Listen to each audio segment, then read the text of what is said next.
Good luck, guys. Let's have a good first race of the season. And, of course, let's make it a good one.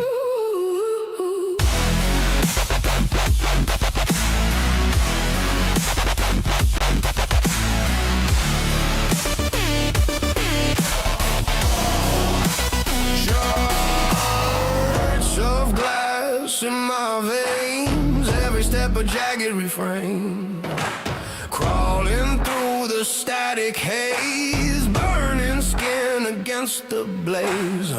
Is it worth it to keep moving when the edge is calling me? Push past the pain, feel it break, feel it crack through the static, no turning back. Push past pain, every scream, every scar. I find out who we really are.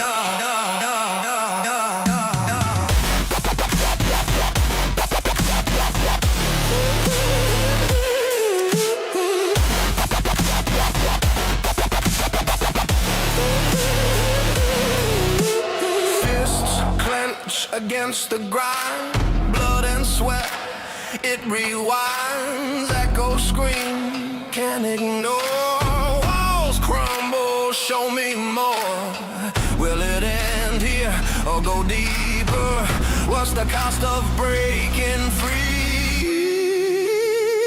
Push past the pain, feel it break, feel it crack through the static, no turning back. Push past every scream, every scar. I'll find out who we really are.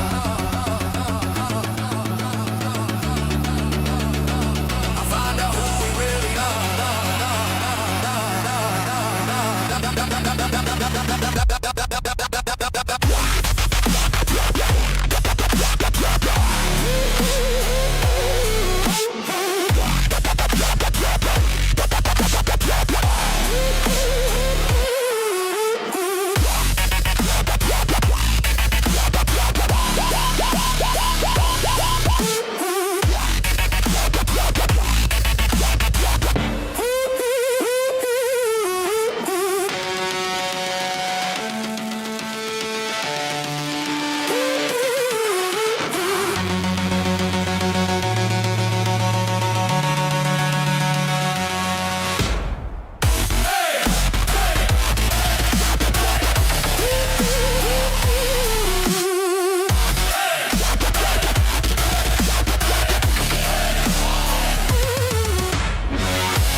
Let's go racing.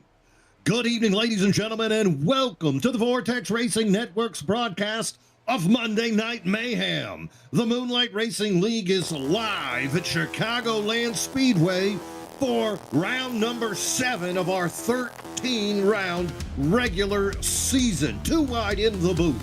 Mean Gene Money alongside my tag team partner, Zach Panzarella, getting ready to bring you some fierce action. 33 cars in the pits as we speak. Zach, this thing fired up. Yes, sir. Me and Gene, I am so excited to be here. If DDRL ARCA, the first part of this doubleheader that we just got started back up, was any indication, it's that today is going to be absolutely insane. Bigger field, faster drivers, if we're being honest, and a lot more on the line. These guys in the nitty gritty, like you said, race 7 of their season. So much on the line, and while we have no idea what to expect, those first 6 weeks have taught us anything. Did I tell you what? We just got done seeing an amazing race here at Chicagoland ARCA Series. Brandon Ybarra taking the dub, and now it's time for the next-gen cars to take their place. Big story of the year in Monday Night Mayhem has to be 6 races, 6 winners. Check it out, and this is a murderer's row. Colin Bollinger, defending champion. Tony Iverson, 3-time Final Four competitor. Nate Lesko, Rookie of the Year candidate. This guy still growing whiskers on his face, but running as fast as anybody. Grant Applegate, he took the playoffs last year away from Bollinger, ruining that regular season championship. Joe Volpis, constant contender for championships. 1 trucks, 1 Xfinity, now hunting down a next-gen title. And Buddy Sully, Season 2 Cup champion. He's back, baby. Daddy's home. Yes, 6 sir. winners, all ready to do battle here at Chicagoland. But I'll tell you what, pull up them points. There's a guy you cannot forget. Today might be his day to teach everybody a little lesson. Top 6 winners in points. Look at number 7. Look how close he is in points. And guess who won that Premier Cup race in Kentucky on Sunday? Yeah, there you go, right? That doesn't hurt. Psycho Mills, that's right. No, sir, he is ready. He's hot and ready to claim his spot. Look at the points. It's so close as far as the top 7 positions go. They're in a category of their own. Little bit of a gap below that, but the real battle has to be for 12. If you just scroll up a tiny bit, you would see how many people tied. The battle of 12 through 18. Those drivers all separated by about 11 points. So this thing far from over, and there is still a lot of racing to go.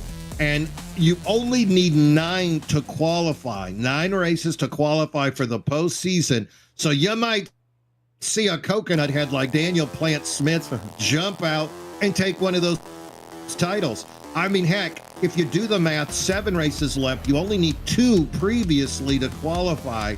That opens up the door for all kinds of drivers. Just like this guy, round of 8 competitor last year, Michael Mata punched his ticket in last year with a win. The MC Motorsports driver might do it again here today. They've got 3 fellas today with the MC Motorsports. 4 actually, because of Hunter Hall and Alex Hillman joining them. And then Team Venom in full effect today as well. Huge field, Zach. Huge. Yeah, really, really big field for a track where there's a lot of room available for racing. Like, it's easy to go 3-4 wide here at Chicagoland. We just saw it in ARCA, just how crazy this stuff can get. So I'm excited to see what can happen today. And me and Gene, yeah, I apologize for my points only extended to 14. Who are the other 4 that we should be looking for that are on the outside looking in, but with definitely a puncher's chance of getting in the playoffs today? Well, tied at 12th, Ryan Holla and Brandon Guerin. Only 1 point behind them in 14th, Jay Stinson. 4 behind the cutoff line, Jack Sanders and Sean Walton tied at 109. Michael Mata at 103 total. Hunter Hall at 101 total. So all those guys right in the middle of that battle. And then if you look at some of those names afterwards, those guys could absolutely strike and steal a win. I'm talking about a Daniel Plant Smith. I'm talking about an Eric Thornton. I'm talking about an Andrew Bolander. All guys we've seen take a win. Add in a Kenneth Redinger into this equation, Matthew Fritz, Justin Parham. All of this just gets more and more convoluted moving forward. Last week, the boys did battle at Autodromo Hermanos Rodriguez. And we saw Buddy Sully take the win. Buddy Sully joining the group of 6. And look up top of that pole. Oh, my word, it's him again. He's back, baby. He warned us, Mean Gene. He did he not? He said, this is going to continue on. I feel good now. Oh, boy, the cat's out of the hat.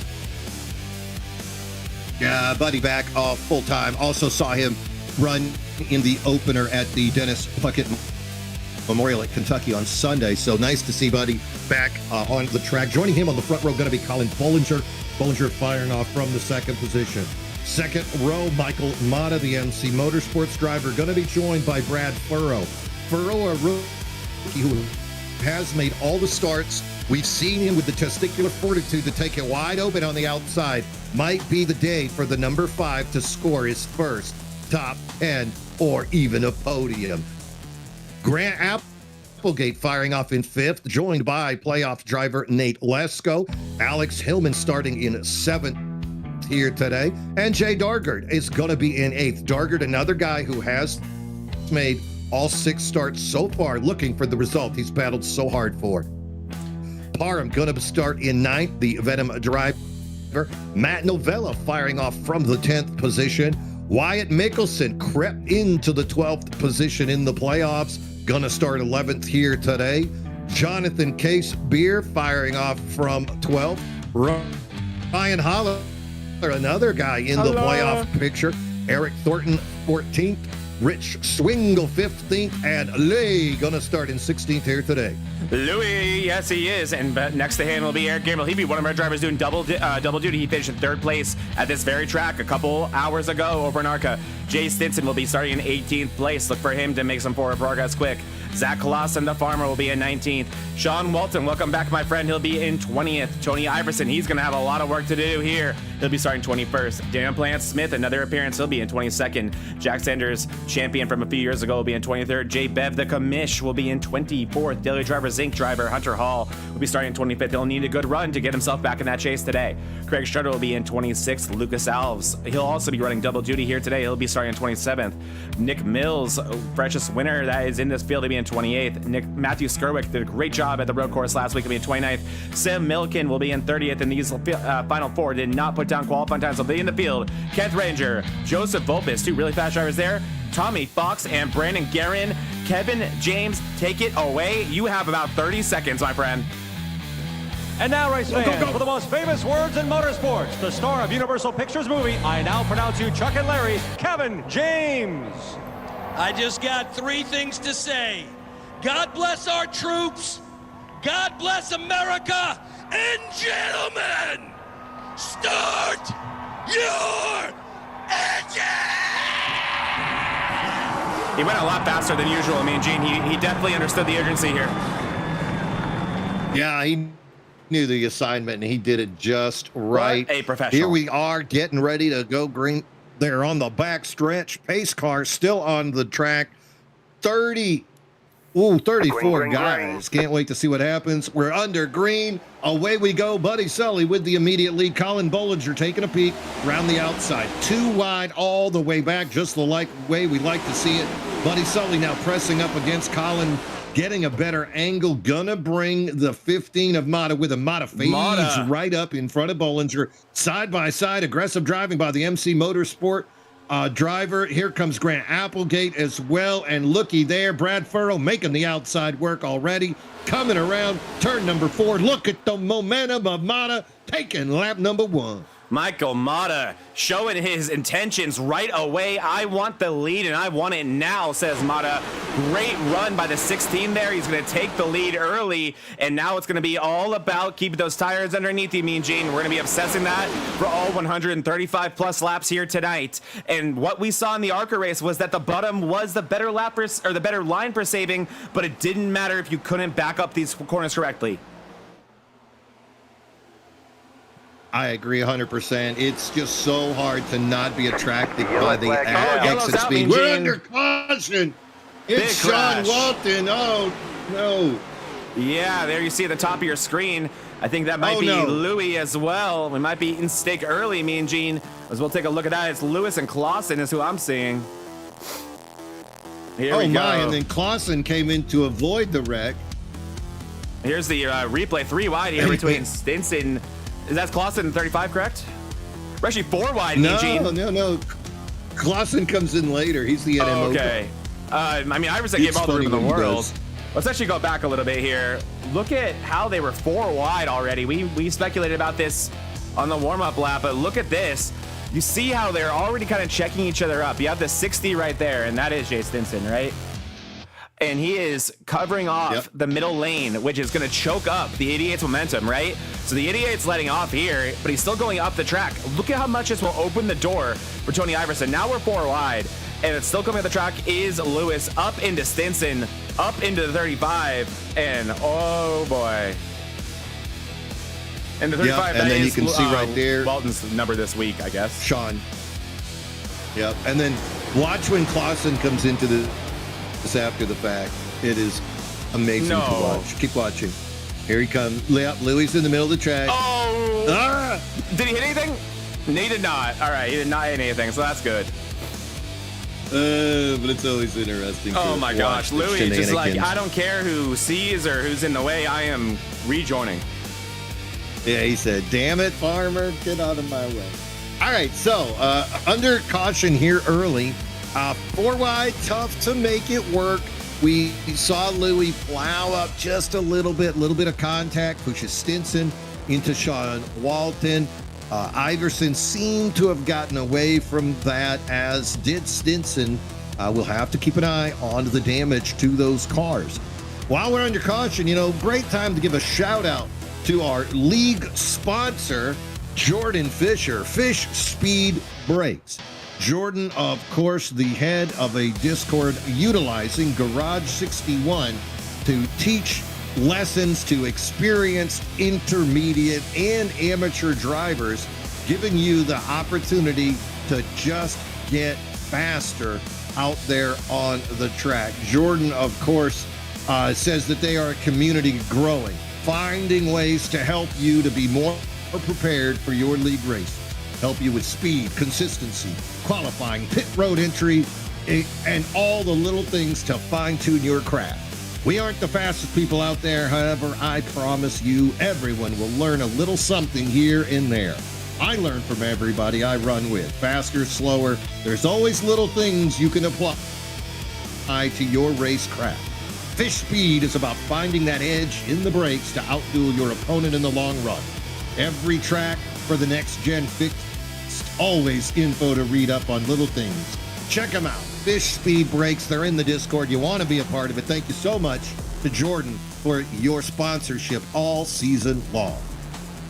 Jordan Fisher, one of the best drivers we've seen here on this entire network. Me and James, funny that he even says we aren't the fastest. I mean, like, maybe technically not the fastest, but like there's only a handful of guys faster. It's funny too. They use that Garage 61 and it shows you your line, and it'll show the line of everybody in that test session. And he's racing with Busa, right? That's the pro's name.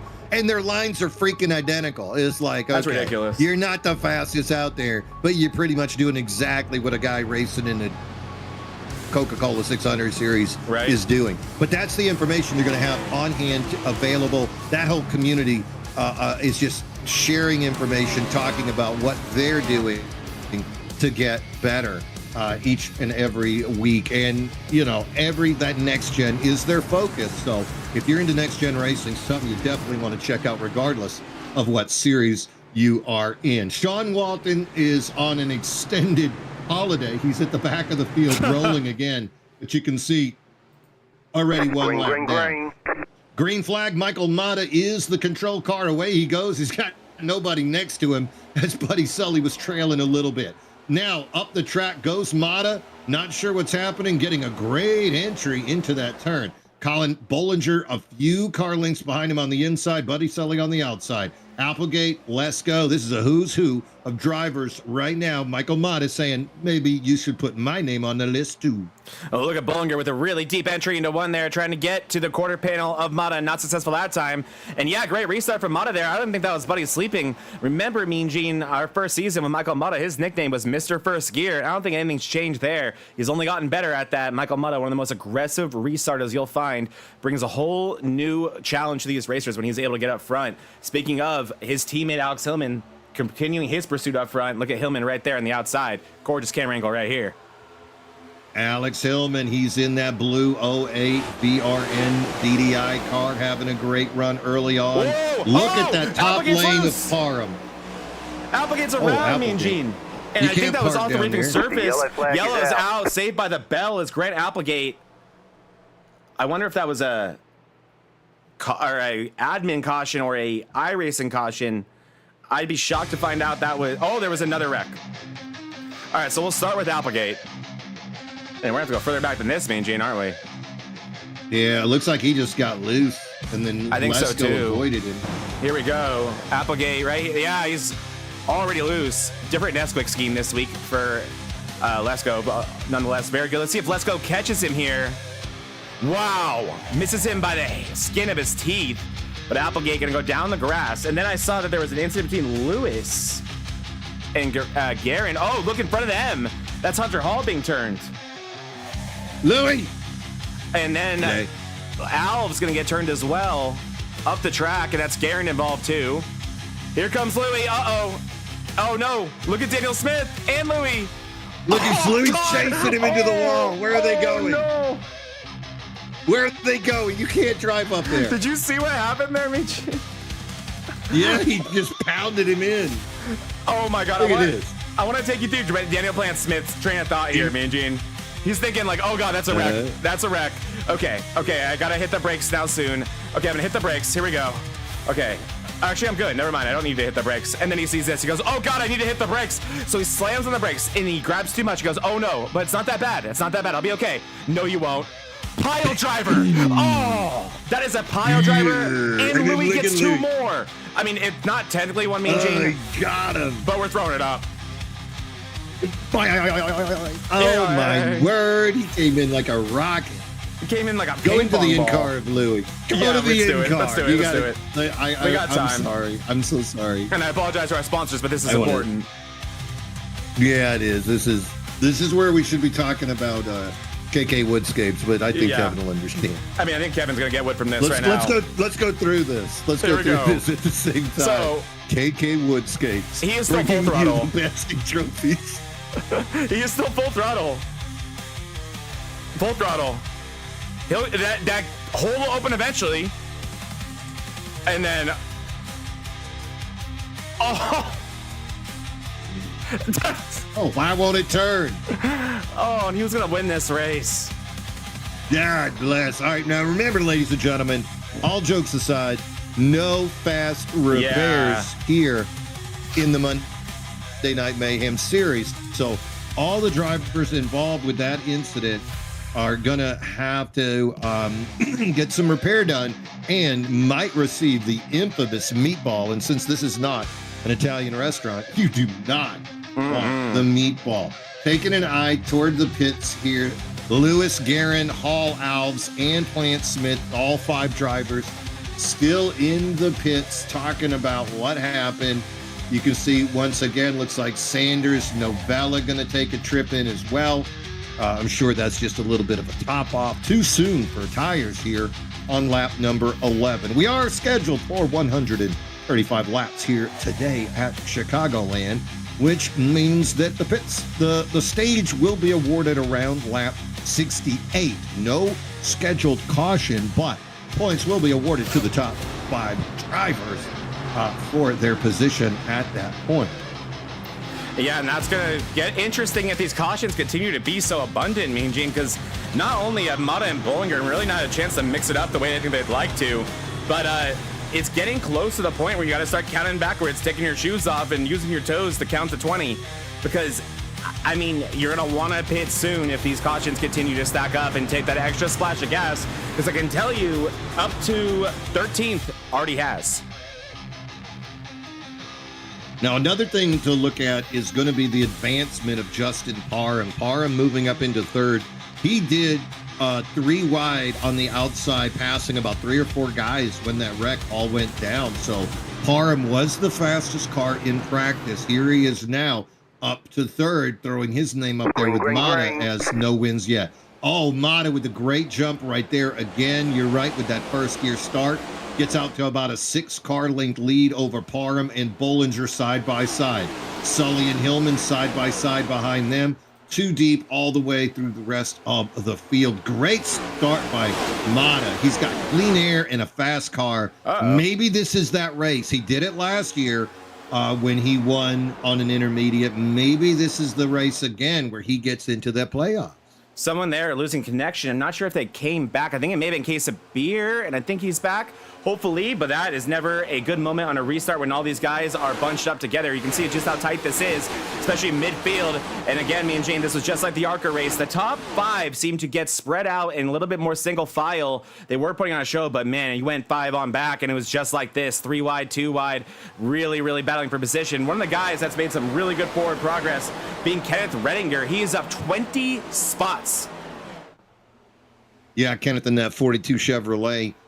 This is a guy won many, many races, defending ARCA champion, won the VRN Drive for 5 in a cup car just 2 Sundays ago on Valentine's Day. Behind him, Sam Milliken up 18 spots, the Texas driver. So the 42 and the 17 making great progress here. Bunched up in the middle of this pack, trying to do forward. But yeah, look at that. You can see Redinger really starting to take that high line as well, whereas Milliken's still taking the more cautious, saving approach. I got one around. Looks like the 41 of the, actually the 43 of Clausen, the farmer. What's up with all the NWO schemes lately? You know, they got like 27 guys in that channel. I was just in the Bathurst race, and there was like 3 NWO schemes in that race. I kid you not. They have races in bathhouses? That's a different race. This was Bathurst. We don't talk about. We're waiting for the pace car. Have you ever hung out in a? You ever hung out in a gymnasium? Not like that. Look at that cluster. You know what though, me and Gene? That could have been ugly. Ooh, who's in the 97? Is that Voltus? That's Rich. That's Swingle. I'm sorry. 97 Swingle. Look at that Kurt Busch throwback. I like that. Yeah, he makes some great paint schemes, Rich Swingle. Well, you're looking for a paint scheme. That might be a guy you should talk to. Is it time to pit? It is. You know what, though? While we're under caution, let's talk about another sponsor. Time to pit for Bollinger. They're bringing him in? You're right. Yeah, they're gonna, not all the leaders, a handful of them, but we will we'll get caught up to that after the sponsor. Who you want to hit? Let's talk about KK Woodscapes. Let's go ahead and give him his quick shout. Here at KK Woodscapes, we only work with the finest woods, the finest tools. We sand the wood here at KK Woodscapes. We stir the paint with a wooden stick here at KK Woodscapes. And then we brush the wood with a wooden brush here at KK Woodscapes. And when it's all said and done, we have these perfectly manicured nails. Put the plaques in the trophies, in the envelopes, ship them to your box, and on your way to you to commemorate your special day. Got wood, KK Woodscapes.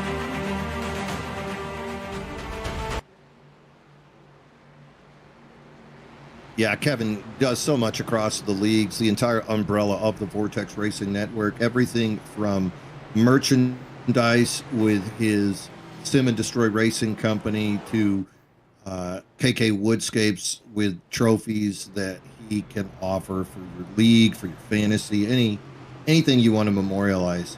Kevin Kyle, KK Woodscapes, give the guy a shout. Couldn't meet a nicer guy. Also, what he does behind the scenes. So and great. also going to be on the mic again for the Quantum Contender season coming up in the spring. He'll be on the mic live on Thursdays with Cody Dorsey and gang for that Quantum Contender series. Can't wait for that, man, Gene. I mean, he's one of the best guys you'll ever meet. He can't say commemorate properly, but he's a great guy. But beyond that, so let me try to do my best Smokin' Joe impression and tell you guys what these guys are smoking. So here we got. Okay, so the ones who have stayed out, who have not visited the pits, their pit crew has not seen their beautiful faces yet, is Michael Mata, Alex Hillman, Brad Furrow, Jonathan Casabir, and Richard Swingle. Beyond that, we have 3 cars after that who pit last on lap 10. That would be Tony Iverson, Matthew Skirwick, and Jay Daggard. Everyone past that, Jay Dargard, I apologize. Everyone past that just pit. That's what these guys are smoking, me and Gene.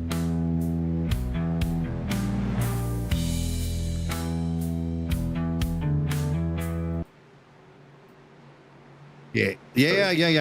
I went on a journey because guess what I got? How much are we about to go green? Or Yeah, we we got one are. more lap? We're going green. All right, I got a guest for us after we go green here. Ooh, I like Away we this. go, and once again, you know who it is. Michael Mata is in the lead. Great start again. That guy is using first gear, making it work. Yeah, he Look is. He at has to this be. though. Behind him, you can see Different the tires here. 08 now making moves. I'm That sorry. is Hillman, and then Brad Furrow as well. Check him out. Tony Iverson, Undertaker moving up. There's 3 wide Casabir, here. Rich Swingle. New cast of characters running up in the front. And then 3 wide with Dargert, cuts down in front of Mickelson. And look at Bullinger. High side, though, that is once again Parham making it work. Oh, into the wall goes Parham. He's spinning. Oh, he's spinning. Parham with a big hit there, me and Gene. And, oh, man, I had my eyes on Bollinger with a brilliant move. We'll take a quick look at Parham, then we'll get our special guest in here. Here is Parham. He is racing the 59 right there. I believe is that Garand right there? No, that's not Garand. That is Jay Dargert. I apologize. That's Jay Dargert right there, me and Gene. Dargert. He is going hard up against, and here we go. And it's another 3 wide situation coming out of 4. Oh, okay. So this is an interesting one. Watch this closely here, me and Gene. Watch Parham get loose on exit here. Nope, never mind. Makes you loose, but someone comes up into you. Never mind. No, I don't think. Yeah, no, I take Yeah, that I was back. about to say, I you could not be look more like wrong. little. I could not be more wrong there. Parham gets ran into by Dargert there and into the wall. It looks like pretty substantial damage there. Interesting thing about, oh, he's going to do it again. This is what you're talking about. Oh, one more for good measure. Doing it for Dale. You see the black smoke. That's the color you don't want to see. Usually indicates a blown engine. Good job by the field avoiding him so far. Yeah, Dargert. I'm looking at Dargert's front end. He looks good to go. Wow, that thing is, yeah, it's pancake, but it's not blown up. So good news for Dargert. Big thing about that, Mean Gene, like you said, new cast of characters up front, but I was wrong about tire situations. Everyone was on the same tire situation there. No one has taken fresh rubber yet. So it really just was a mixed bag of skill everywhere in the field, and that happens quick oftentimes. Yes, it does. Meanwhile, let's go ahead and take this opportunity to bring in the first guy on the used car lot, the number 31 of Daniel Plant Smith. We saw him running fast right on the border line of making playoffs. Daniel, they got you out of the infield care center. How do you feel, my friend? Oh, Louis hit me so hard in the back and whiplashed me. I hit the wall. I'm in a little bit of pain, but I think I'll be all right. I just got to get some Keystone Lights in me. I thought the neck brace was a little bit too much, but you're saying it's legit. My apologies. He hit me like $150, man. Like it whipped my neck so back, so daggone hard. I hit the back of the seat. My head never hits the back of the seat. Well, y'all saw it. That wreck occurred in front of you so quickly. Then those cars, it looked like you were going to be clear. Then all 3 of them came up into you. You did avoid hitting the 41 directly ahead of you, but then, as you said, Louis helped you go into the wall a little bit, and both of you taking substantial damage. Unfortunately, yours knocking you out. How was the race going up until that point? Was there a line that people like more? Any insight you could give us as to what's going on the track? It was like lap 7. I was just trying to feel the car out. I didn't even do any practice. I was just feeling it out, trying to ride around. I accidentally took tires on that pit stop because I forgot to tell my pit crew not to do tires, but they took tires even though it was only 3 laps old. I didn't get what they was thinking, but it stinks. But I saw them get loose in front of me. I tried to check up for them, and the car just whiplashed on me, and then I get hit in the back. I'm just like, what in the world was that? Spotter hit was like, hey, Louis hit you, man. I was like, damn, that hurt. Well, Zach, I mean, those 3 men had, look at that, all 3 of them lined up to watch this attempted homicide. Right there. Yep. Look at and that. then Hunter Hall, him. Lucas Alves, and Rich Swingle, all with perfect position to watch. Black smoke comes out. I'm so sorry your race ended like that, but I do appreciate you coming on to the air. Anybody you want to say hi to, let them know you're okay at the house. Of course, you know, the crew, everybody back at home in the broadcast. I appreciate everybody, all the partners. Oh, he's really hurt, man, Gene. Yeah, but yeah, man, I thought it had it missed, and I don't know if something broke in the car. It just hooked on me, and I get hit from behind after that, and ow. All right, well, we're going to let him go back into the PBR ambulance. Thank you for joining us, Daniel. That poor guy. Yeah, I hope he'll be okay. He has to visit his local medical facility immediately. Did you see that restart, Mean Gene? That was a disaster. Yeah, there was a lot of backup there. Yeah, Hillman and Mata, I think, were trying to do something cute, and it was very ugly. Yeah, but what it did do was let Case of Beer make his way into the second place position. So top 3 drivers all in Discord with each other playing games, and guess what? They did not find out because they're the top 3. Tony Iverson now ducking underneath Hillman. You can see Furrow, the 51 of Mickelson, still in this race as well. And then here comes Bollinger. Let's go 3 wide with Swingle on the bottom. Oh, man, look at that. What a move by oh, my God, Nate. Sorry. Lesko. Forgot his name. It was such a gorgeous move. Really wrapping the top there. And that corner kind of shrinks up as you get closer to it, Mean Gene. So that move was even harder than it looks, and it looked plenty difficult. Great move by Lesko. And then cutting the nose off of Swingle is the 53 at Bollinger. Here we go. A little more up front. Tony Iverson making a big charge up front, already up to 3rd place. He started this race 18 places beyond this. He ducked right under Hillman, moving forward into the 3rd place position. Hillman still with a good run, has yet to come into the pits. Now behind them, you can see Lesko continuing. He's underneath Mickelson there with Colin and Darger directly behind them. Kenneth Redinger now also moving up into the top 10. So once again, these are the 2 names we talked about earlier, Zach. Rookies in Brad Furrow and Jay Darger. Both of these guys have made every race this year, and they've all made appearances in the top 10, but they've run into some late race fiascos, some of their own cause, some other people's cause. I keep waiting for that breakthrough race. Both of those had good moments last week on that road course. Love to see if it could carry over to an intermediate. Yeah, and oftentimes all it takes is one race to have that breakthrough moment that you're talking about, Mean Gene, just to show yourself like, okay, I know I can run there, but I can finish there too.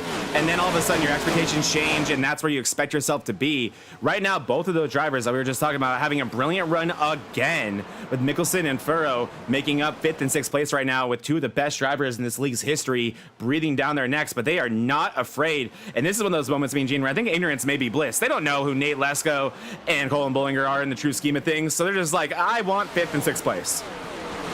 Now, meanwhile, a little bit further back, we gets touch, and Redinger's going around, and Redinger goes around him hard in the Redinger, oh man, Buddy Sully, and it's still wrecking. And we're green to my no. We are green, Mean Gene. No one fully went around. We are green, so we're gonna have a massive bit of separation. And let's get our eyes on Buddy Sully, our last week winner, someone we expected to be a contender today. He is there up against the wall, I believe. I think that's Sully struggling there. Yep. There he is. And this is a worst of worst situation. No caution to bail you out if there isn't even a such thing. Because look at where that front passenger side wheel is wobbling around and way too indented into that truck or car. Sorry. Yeah, painful there for him. Meanwhile, biggest beneficiary. Caution's out now, Mean Gene. Biggest beneficiary of that had to be Eric Gambrell. Everybody else slowed up, expecting a caution. And you saw the Menace just keep that pedal to the floor, zipped right through the traffic, moved up into 18th. So sometimes you're the Menace and sometimes you're Louis. That time, Eric Gambrell getting away with it. Oh, man, Mean Gene. And this was the separate incident that happened to bring out the caution because, man, there's been a few of these near incidents where in the past, MRL has been... was it him again? Because he got hit on the previous one. It was the exact same red car. Nothing changed. It was the same cast of characters. But yeah, in the past, MRL's been happy on the caution light. I think you and I can both vouch for that. And I was afraid that's what happened here today. And that is not. Here we go. Oh, I just pressed the wrong button after hyping that up so much. I pressed the wrong button. That's all right. We got to see that beautiful 51 car. That's true. Love that's that true. number. All right, here we go, Mangy. I'm gonna press the right button this time. So these, like, another thing to note here is that these cars likely don't know just how much damage they have, right? That was a big hit for a lot of people involved. Buddy Sully getting the worst of it, but they could be loose, they could be tight, something could be wrong, and let's keep an eye on that. So I'm seeing Redinger loose. You see Redinger right there. He's very loose. He's coming around, and that's Matt Novella right there, right into the toe link. So I guess a better angle of this. And then right up into the 15. Lucas, no. And like I said, no good deed goes unpunished because Lucas Alves is one of those that I believe was involved in that first incident. And they found each other again, just like the Notebook. Oh, and that's our second of the day, by the way. You know what that is? Yes, sir. I think we're just too used to only looking for it when it's Louis, but other people do it too. Hey, it was Lucas today. Yep, he's the one. Really unfortunate. Kenneth had just got hit too by another, like he was in that Walton. Yeah. And then there was another red car. I couldn't identify who it was. That was part of that. I think the 59 of Darger as well, maybe.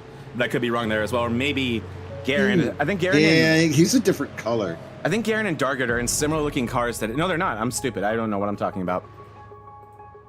I don't know. Oh. We'll learn. Stop changing names on us. I know these guys need to pay their bills. All right, so on this caution, we now see Mata and Quesabir still in the front, yet to pit. Yeah. Tony Iverson and Wyatt Mickelson going to be in the second row. Those fellas did come and take fuel on lap 16 and lap 10, respectively. Behind them, you can see Hillman and Swingle. Both those fellas yet to pit. Ryan Holla took fuel on 16. And looks like Matthew Zerwick, he's in 8th. Saw him pit on lap number 10, and with a 15.83 second pit stop, that could be tires. Somebody might have not unchecked tires. Yeah. They might have the Plant Smith concussion. That time looks conspicuous. If it was anything more or less, we would speculate further, but no, I agree with you. And Skirwick has done a great job working up the field, so that could be why he's up 21 positions. I mean, Gene, Michael Mata, Jonathan Quesabir, Alex Hillman, all the guys who haven't pit yet are in a really interesting position now because they're getting close to where it's going to even out anyway. And they're just going to get free track position because we're close to where these guys are going to need those tires. Keep in mind that the guys who have pit and gave us some track position, they only took fuel unless they forgot to uncheck it like Matt did. Most of them only took fuel. They're going to need those tires soon anyway. So this might be a great position here for MC Motorsports. Yeah, I think Nate Lesko on lap 31 also did it. Here Here we go. We are under green. Michael Mata and Quesabir. Big stack up on the outside. Look at the speed of Mata 97. on the outside. Mickelson bringing it as well. Yeah, you're right. Rich Swingle not getting the run he wanted. Backs him up. Brad gets loose. A little bit of net code. Survives. Yeah, very much. Got Mickelson behind him, so still working. Bollinger up in front of Dargert there. Great action. Back up front, Tony Iverson under the attack of Mickelson as well. Good run here, but MC Motorsports story of the day, Mata Quesabir up front. Little bit of housekeeping. Looks like we did lose Buddy Sully, Sean Walton, Lucas Alves, and Kenneth Redinger. So 4 guys going down in that last sequence of caution. Racing is funny, me and Jane. You can have one of the race of your life in Mexico last week and just put together really a perfect race. And then the next week, no doing of your own, you're out of here early and you're going to finish nearly in last place. Buddy Sully really experiencing the 2 sides of racing right there. And that often seems that way. Here is Tony Iverson, another one of those cars who Tony Iverson actually has brought it down, so he's been one of the more aggressive ones working through the field. But here he is working on case of beer. None of these cars up here have taken tires. Let's get a good look or a quick look. Oh my God, Mean Gene. I was gonna say at Nate Lesko, he is up 10 positions since we went green. Just like that. That number 16 rookie so fast, already with a win on the year into the playoffs. And he took tires. You were right. And yeah, he took them tires, and he is booking it. Grant Applegate behind him. Watch him and hug the then a bottom little here. bit of a loose Beverly there. Beverly touching the apron, immediately loses that position to Applegate. Loose Beverly sounds like a loose beverage. It's funny. And then, yeah, watch. I'd drink that. Yeah, I would too. Watch Lesko. What I thought he'd do here is hug the bottom since no one else really can. They're going to have to all slide up. Watch how Hillman's going to slide up here and exit, and how Lesko is able to just hug the bottom a little bit better as he actually slides up a lot because of the dirty air there. Yeah. And Lesko's he's going to have to really find that clean air, in my opinion, but I don't know what I'm talking about. I'm not the guy who just got 10 spots in nearly 2 laps. He's going to work on Hillman here. And he's going to want to not use these up too much at the same time, though, Mean Gene, because he might be putting himself in a bad situation. If this does go green for a while and all those guys take tires, he might not want to take them then, right? It's very difficult to see, especially just where he is. Impressive to get through the 10 spots, but now he's running into a little bit of a roadblock. You can see Applegate also behind him in the purple car, very impatient, looking for the opportunity, but there's a difference when you're trying to get by drivers like Hillman and Ryan Holla. Those are playoff drivers versus what he did getting through that back of the field. Yeah, and I think what we saw a lot in the ARCA race, I think it will be less extreme here in the Cup Series, but still a thing, is momentum-based driving, meaning if you're doing what Lesko is right now, and Hillman is doing what he is, which is squeezing you on the bottom, momentum is going to get just absolutely brutalized, and there it is right there, Mean Gene. Watch Applegate just blow his doors off. He was behind those two entering that corner. Momentum, so important here at Chicagoland. You need to make sure that you complete the pass or gab enough room on exit to not completely kill your run, or that door might be open and it's not up to you when it's going to get closed again. That outside Larson line getting very, very attractive when you have dirty air in front of you. Look at the outside speed of Applegate as he's going to go by Ryan Holla. Now Lesko says, oh, the outside works. Let's do it as well. Hillman, he got the memo, though. Went high, got around Holla. Holla falling 3 places in just the last half lap. That's the price you pay for staying on the bottom. But let's revisit that conversation in another 10 laps and see whose tires are at what level. Exactly. That's what's going to matter more than anything, is where this comes around to 10, 15 laps from now. I mean, like, another big reminder here in this race is that we have not gotten anything that could even come close to representing a long run. This is far and away the longest run of this race. Case of beer fading. Oh, way off the pace is Case of Beer. Yeah, Case of Beer way off the pace. He was really, really fighting with Iverson, was Case of Beer. I'm wondering if maybe he went a little bit too deep, or if Iverson simply had enough. I'll see if I can get us a replay of that. But Case of Beer was in second place moments ago, Mean Gene. Yeah, I'm keeping an eye on it. It looks like he got loose. Here we go. Saved it. I No got contact. it here. Here is the replay of what likely caused this situation. And the inside is Iverson. And they're going to go side by side through the backstretch. And right here, I think you're feeling okay for Case of Beer. If you're Iverson, you might want to either do the slide job here or shove him high. Iverson going to try for the slide job. Case of Beer wants this, really seems to want the squeeze, and nothing too big here. So I'm thinking it was just hard racing, and it eventually just maybe caused Case of Beer to overshoot a corner. Case of Beer now settling back into 7th, but he's got Grant Applegate taking a look below him. Mean Gene. Beverly behind him as well. Yeah, Iverson was kind of roughing him up. We'll have to hear about that later. But here we go, Case of Beer trying to get back in, and he is now going to stay committed to that top lane. This is live footage now right here. Case of Beer working on Applegate. Case of Beer, I mean, Gene, he is very good on these 1.5-mile racetracks. Very good at working those inches, and he's also very comfortable using the bottom or top. Now, lots of great battles up here. We've watched Alex Hillman hold on for dear life against Nate Lesko, and what's that done is push Hillman up into 4th place, and now they're right behind Mickelson. But look at the closing speed. Oh, Applegate goes up into the wall, 3 wide ahead of him. Hillman continues to move forward. He's going to sneak by Mickelson. Look how tight this group of 5 is. This is incredible stuff right here. Hillman going to clear that group of wild hyenas behind him. Lesko going to try to clear it as well. Applegate going to use the bottom on the very, very top there. Gorgeous move by Haller. He's going to come out here with a head of steam. He's going to push Lesko down the front stretch, and that's going to be a really, I think, where we see the big wrecks form in these longer runs. It's just the differential in closing speed as you exit these corners based on what line you chose. But if you're Alex Hillman, you're working this thing perfect right now, Mean Gene. If you have clean air in front of you, use the bottom. Meanwhile, outside lane, Ryan Holler and Grant Applegate just ate Lesko alive.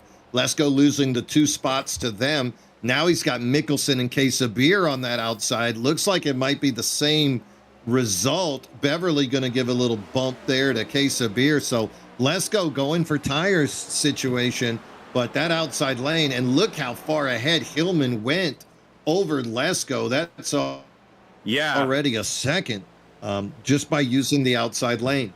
Big loose moment there, a little bit understated, but it was probably a lot more dramatic in the car by Grant Applegate, and that's just probably a sign of things to come. And the caution's out. There you go. Here we go. Ooh, and up front we saw Iverson finally catch Mata, and Iverson was using the bottom lane. Yeah, he ran out of time with that caution, but lots of excitement. Oh, Colin, what are you doing? Colin Bollinger up to That's no not good. a dragon. That's not a dragon. You don't slay Sam Milliken. As you see, Milliken, is he loose? Did Bollinger not have a ton of reaction? Milliken is loose, Mean Gene. Very, very, very loose. He is nearly all the way around, and I think Bollinger just finished the job for him. I don't know. Bollinger did not touch him. Maybe here. Oh. Bollinger may have more damage than we initially thought. There's Stinson right there as Milliken trying to gather it up, but the caution came out, so we know he's not going to. We know the ending of this movie. He's not going to. Oh no, Nick Mills! Don't hit me! Oh, don't hit me! Nick Mills. Mills. He got both of them. And then he comes back. Look at Tony Fox got away. Woo! Good job, Tony. Jack Sanders in the 25 grabs too much brake. No. Wha-bam. Don't hit it, Jack. Oh, pow. That's goes really Jack hard. Sanders. That's really hard. Yeah, that was a big hit by Sanders. Oh, Look at Jay man. Darger's front end. He drives by saying, "Yeah, I know that feeling." I know what that feels like. Yeah, and that's, oh boy, that was a wreck that lasted a long time, Mean Gene. As a lot of our cars, this is going to be our first 4 tires and fuel, please, pit stop of the day. Yeah, we've been waiting for that opportunity to come in. Looks like Lesko and Thornton staying out. They both took tires on lap number 31 just 17 laps ago, so they are choosing track position versus fresh tires and fuel.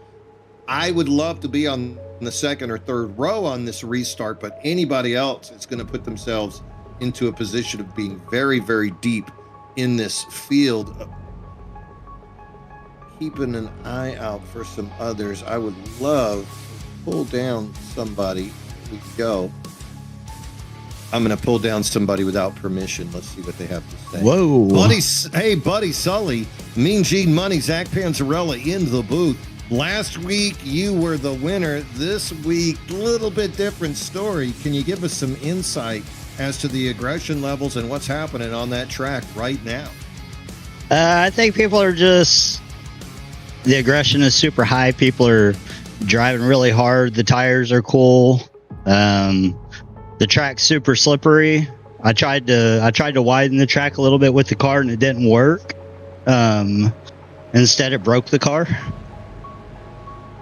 Yeah, we saw that. It looked like you were trying to go up a little bit higher, make that outside lane work. We've seen other drivers, though, make it work. Brad has gotten to do it. We've also seen Applegate make it work. But it just doesn't work when you're 3 and 4 wide, right? Okay. Yeah, it's risky up there. If so, whenever I broke the car, there was a wreck up top, and I didn't want to. I saw Walton coming down the track, and I tried to swerve to dodge him. Track's too slippery with not enough grip, and just pancaked the right side of the car, broke the right front wheel. Day's over. Yeah, that's a bad thing about these cars is they cannot take any abuse. All right, looks like the MRL officials and the Busch Light EMTs trying to put a cold one in Buddy's hand and take him away from the tent. Buddy, thank you for joining us. Anybody you want to say hi to and let them know you're okay before we head out? Yeah, we need Tony or Grant or one of those high side Kessler guys to take this win here. I love it. Thank you, buddy. Back on the track, Nate. Let's go. Michael Mata. They chose to stay out, and they are in the lead, running strong here, coming through 1 and 2. Big move by Iverson there on that initial restart.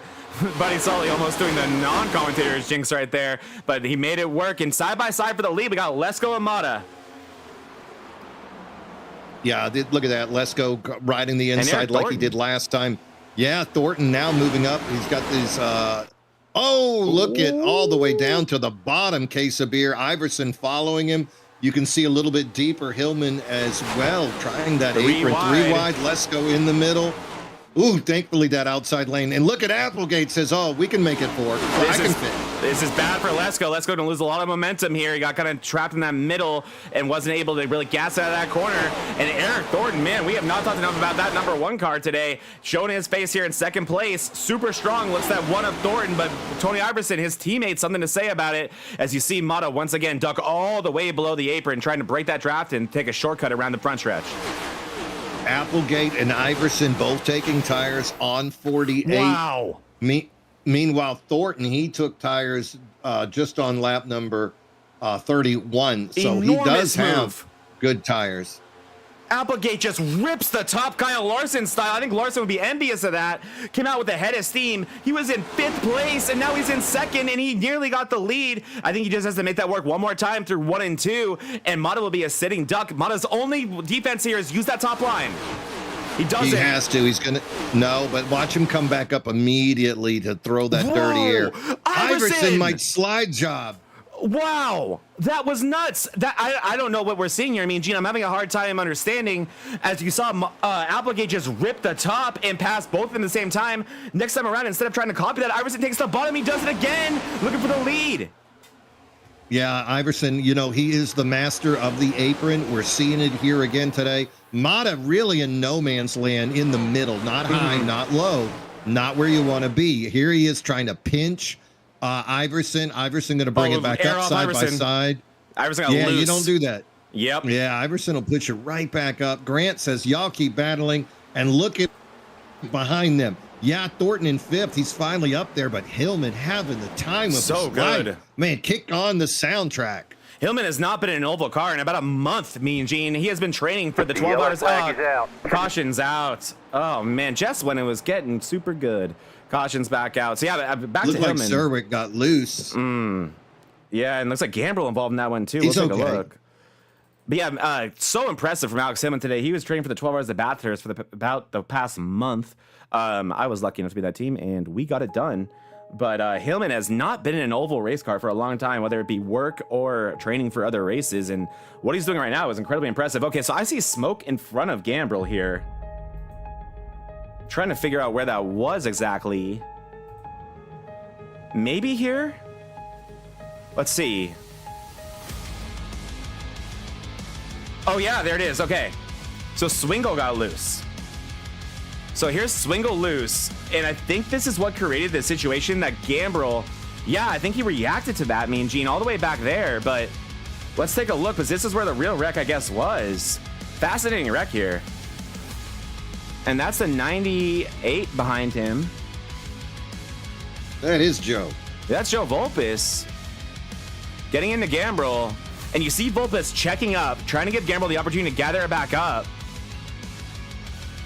And Volpis, yeah, he did not want anything to do with that, knowing he was the reason that situation happened in the first place.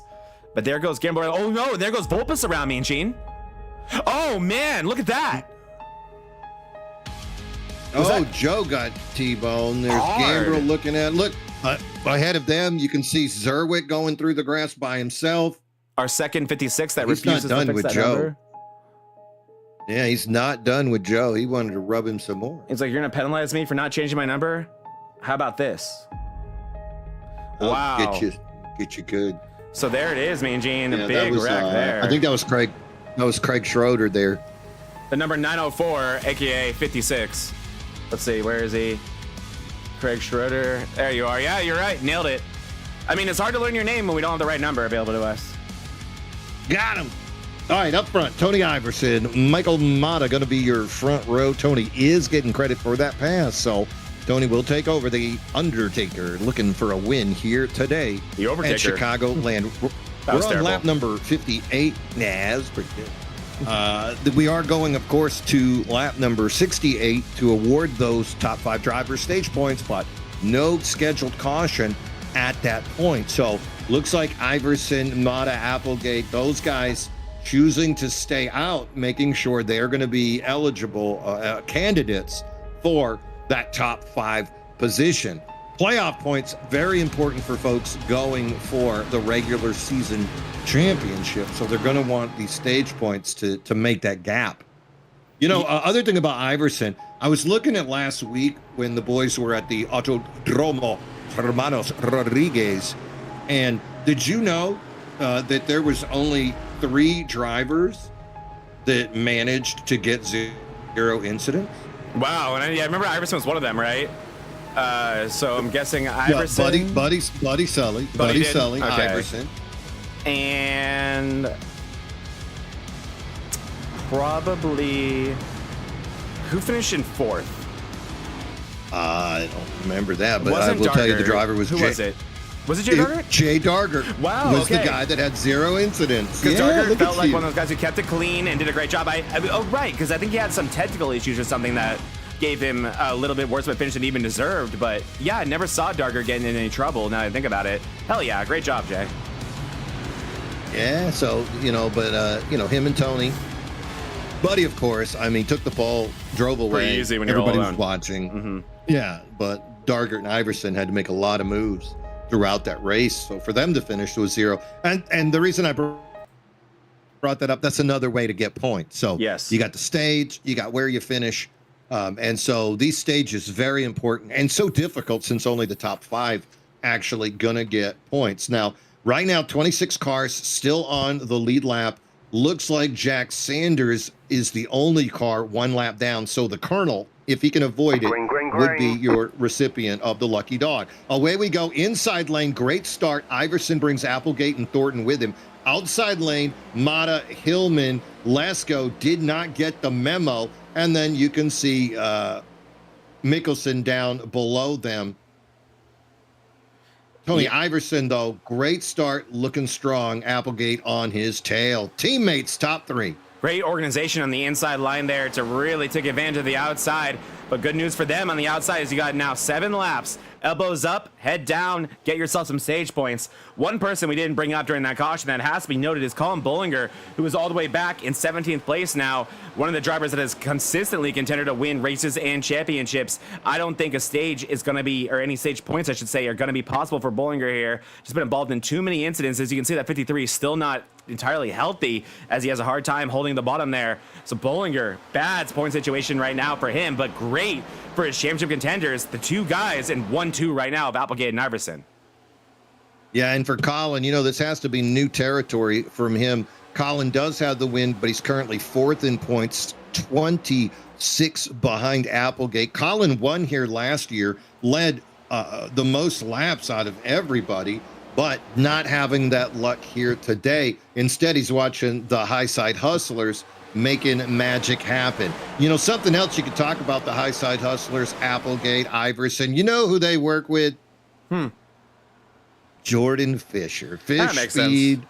drivers. And we see them get better every single week. Meanwhile, Applegate up there putting on the show. We're on lap number 63, just 6 laps to go until the stage points will be awarded. Applegate, Mata, Iverson, Hillman, Wyatt Mickelson, the 51, turning it on since he got that number 51 on the side of his car.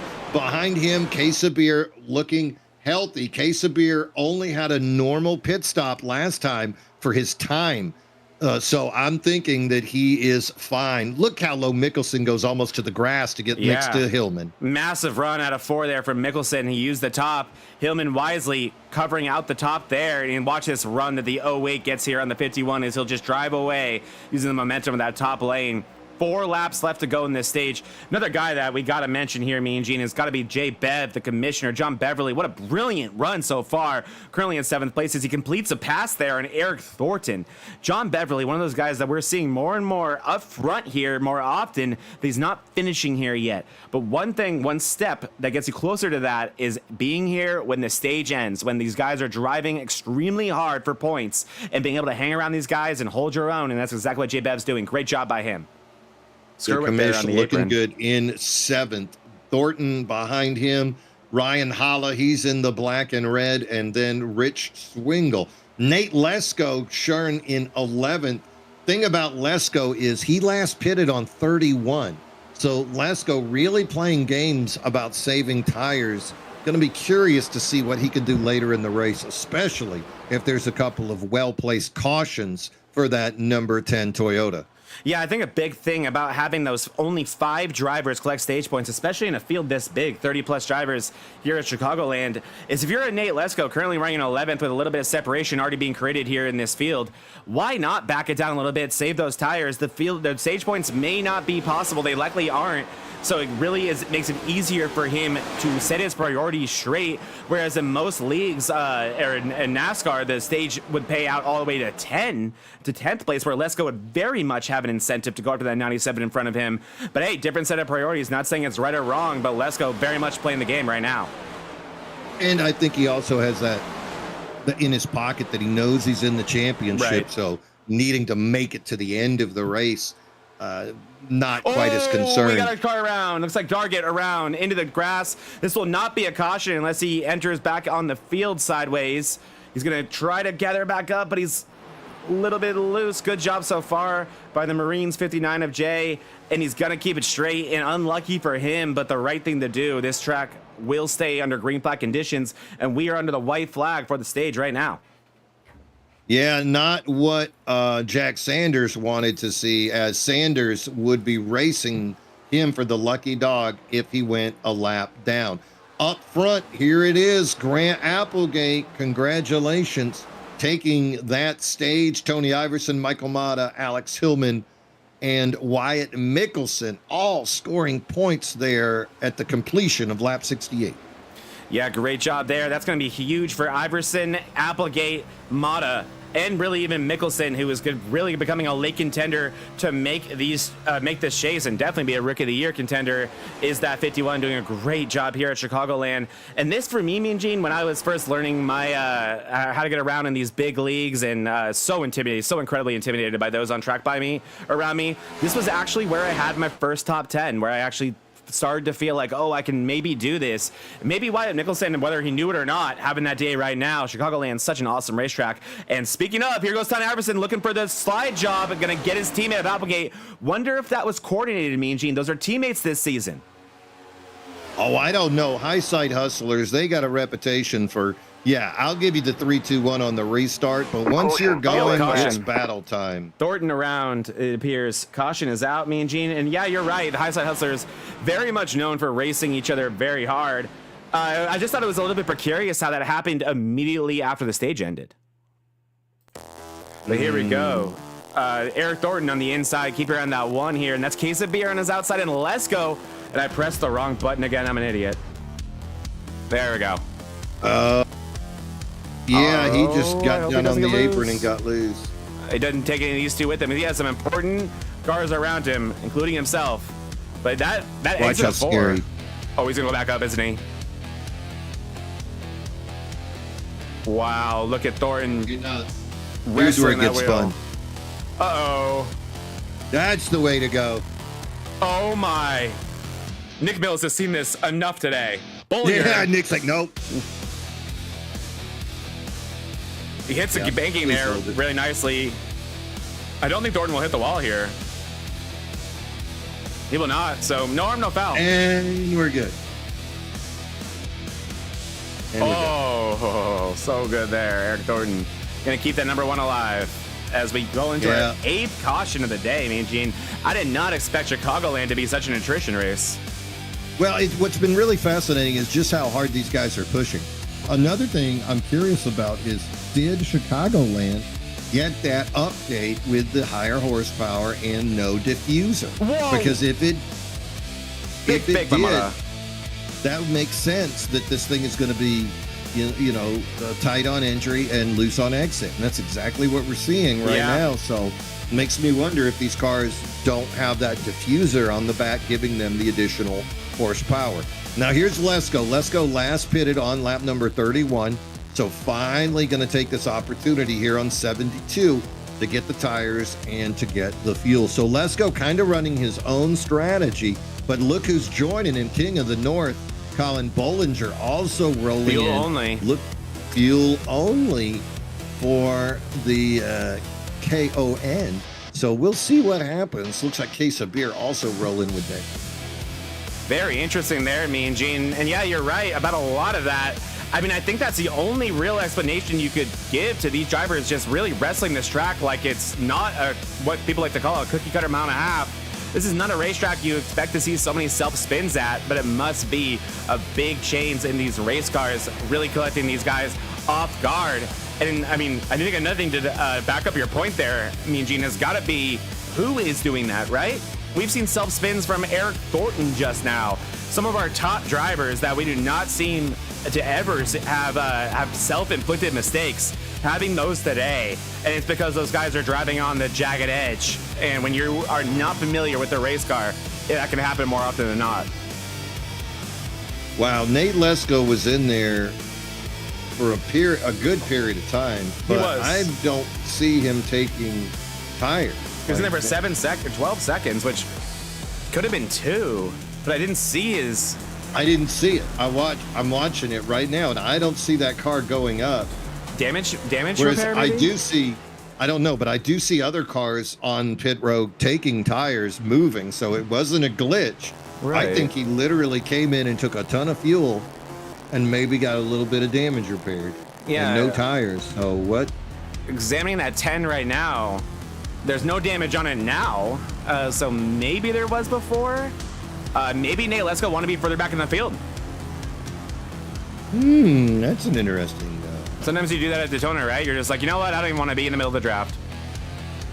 Wow. So we'll see. Wow. Yeah. You know who doesn't want to be in the middle of the field? That's Tony Iverson, as he's up there leading laps, looking strong. Yeah, now where is up he? in first. Up Applegate right next to Iverson. Wow. We can see Hillman and Mata teammates in that second row. Wyatt Mickelson, Here we go. fifth. John Beverly up into sixth. Ryan Holla, Rich Swingle, and then Novella Mills on row 5. Away we go. Iverson with a great start, going to get a 2-car lead. Applegate on his own does fade into the preferred lane. Meanwhile, Mata Hillman still side by side. Mata going to go high. Hillman going to hug the apron. Has Mata behind him, and we are under caution just like that. Eric Thornton having problems. Ruh-roh. What? Not No. what the high side hustler needed. Remember, Thornton on the outside looking in of this playoff picture. Don't want to call it a must win. Look at that.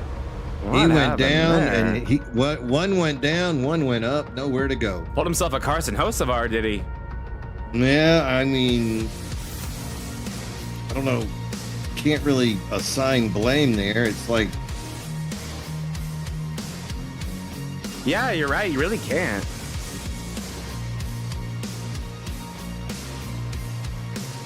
Oh, poor Matthew Skerwick.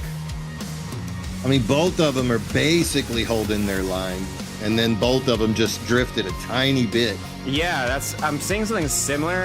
I think you can put some on Thornton for a really aggressive move, but then I think that 59 did a worse job of holding their line. Yeah, I mean, both. I don't know, man. That's a racing incident to I'd me. agree. That's just and it two looks like these drivers. cars do.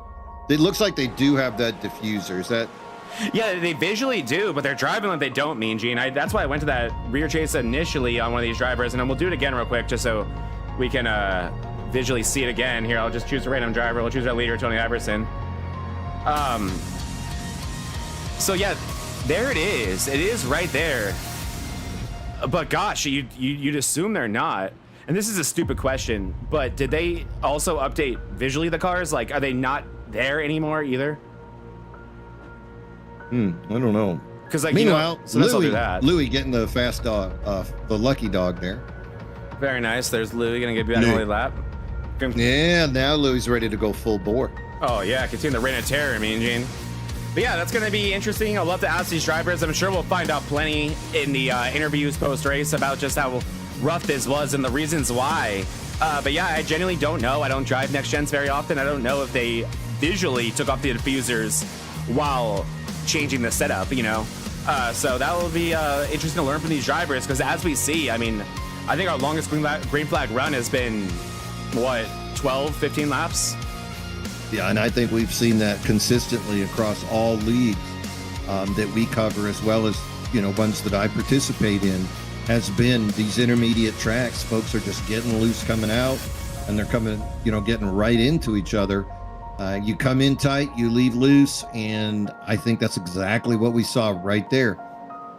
Was just a situation of you're coming down further than you're accustomed to when you put that much input into the wheel, and the other guy going up higher when he's using the same amount of brake and that he did previously.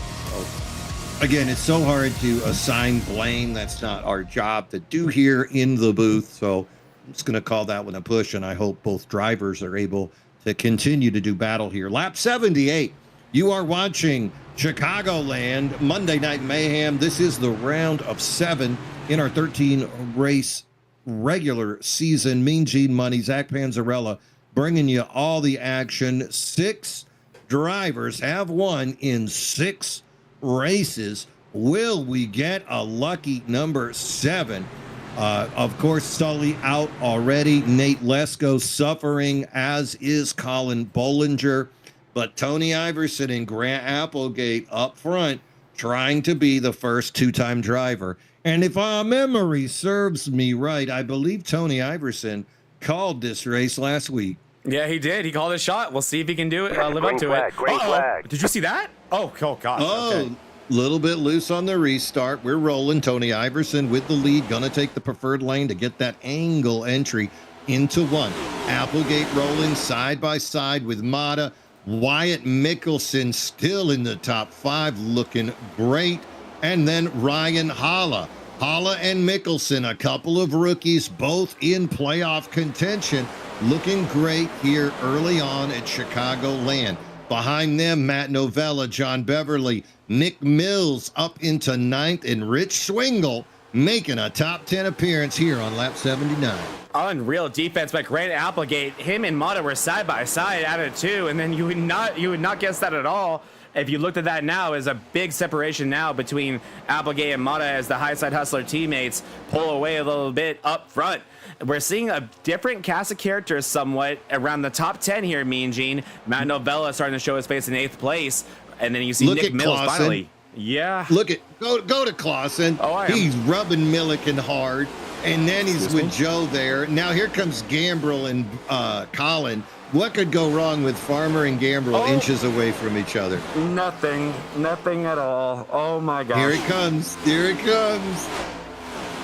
I feel like Iverson calling my shot. Yeah, this is a different type of one, but I love it. Oh my gosh. Look at Lesko and Gambrell just chops the nose off of Colin right there. Woo! Big fans of Lesko and Bollinger. Hey man, are we gonna win this race? He's like, not right now. Let's let them do what they're gonna do. Drink your milk, drink your Dr. Pepper, and chill the hell out, because these things are about to get really, really tight. You see Lesko trying to work the bottom there. And look at that shot right there. You can just see right there how many lines are used here at Chicagoland. And Mean Gene, did you notice the little details of Joseph Volp's paint scheme? What's he running today? The 98? Yeah, and it looks like Hendrick cars, but it says moonlightracing.com on it. It's totally moonlighted. Very cool. Nice. Looking under Sam Milliken right there side by side. The Texas driver of Milliken facing the Pennsylvania native of Joe Volpus. That side by side costing him a little bit of speed though. Now Milliken using the outside, trying to close the gap. Meanwhile, ahead of them. We see Michael Mata going the wrong way. Mata now fading back to 8th, about to get passed by Novella on the inside. Not sure where it went wrong for the 16. Oh, and there's contact. Beverly, Novella, Swingle, Mata. Here comes Gambrel. Here comes. The yellow flag is out. A hard hit by Tony Yellow's Fox. out. Gather it up, John. Gather it up. John. Oh. Good job, buddy. Oh, God. Well, Chicagoland's lawn mowing is handled for the next year or so.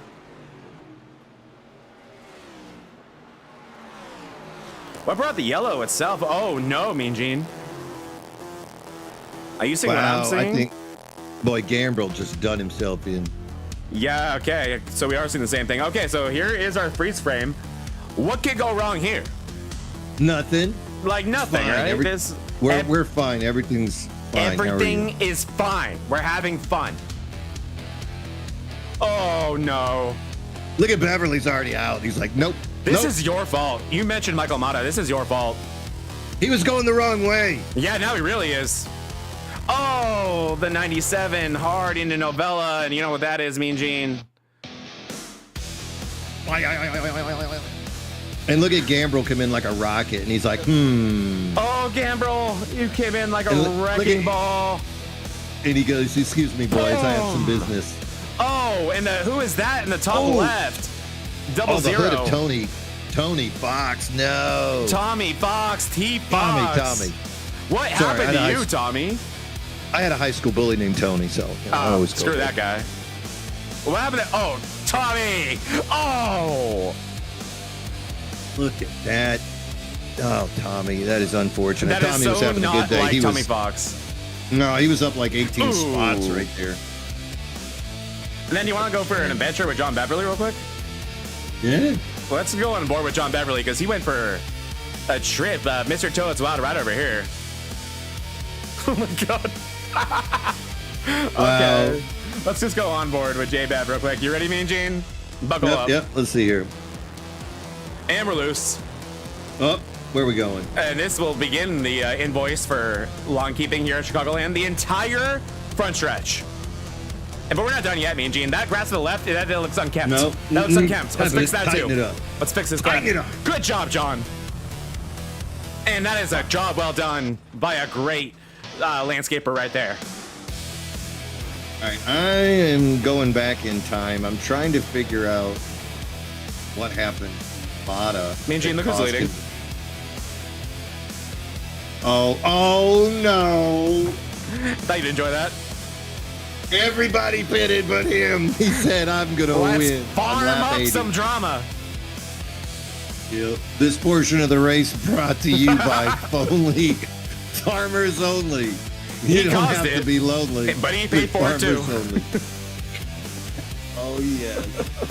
Oh, no. Now some sobriety to the situation. Tommy Fox has parked it. Yeah. It is official. Massive hit. Very similar to Daniel Smith's hit, Mean Gene, where a hit close to the wall really elevating what would have been already a pretty bad one. All right. Meanwhile, I'm looking at Mata. That was pretty substantial for Mata as well.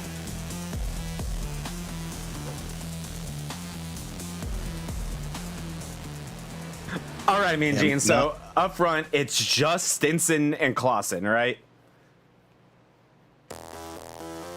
Why are Nick Mills and Jay Daggert? Oh, 2 tires for Mills and Daggert. And then 4 otherwise. What could possibly go wrong here? Nothing. Yeah, I don't know what happened with Mata. He's just off pace. I don't know if he hit the wall and got incident points or what, but he just was off pace and then caused that little backup. That front end is and then swingle into it. Oh, that front end is messed up. It's about an inch off the ground more than it should be, Mean Gene.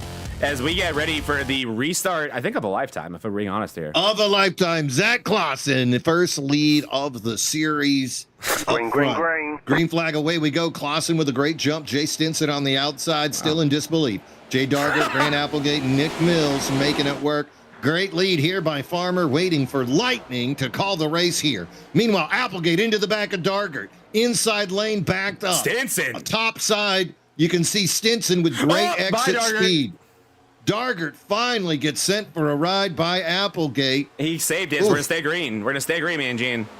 Meanwhile, Clausen loves what he's seeing. He needs this to happen a few more times. Iverson. Behind him, almost 3 wide. Oh, my word. Look at Nick Mills up top. Don't go up there, Jay. Nick will give you a ride.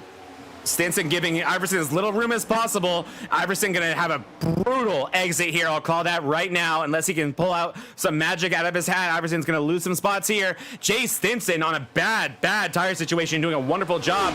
And Zach Clausen, let's not graze over that, showing everyone maybe tires aren't as important as we thought. If this was a restart situation late in the race, oh boy, that would be a race-winning move. You know, I was wondering about the importance of tires when we saw Nate Lesko choose to go without on his as well. And right now, with clean air, Clausen making it work as long as he can keep hitting his marks. Good run by the 43 Ford. Behind him, Stinson using the outside lane, as is Nick Mills. Now Grant Applegate going to pull side by side with Tony Iverson.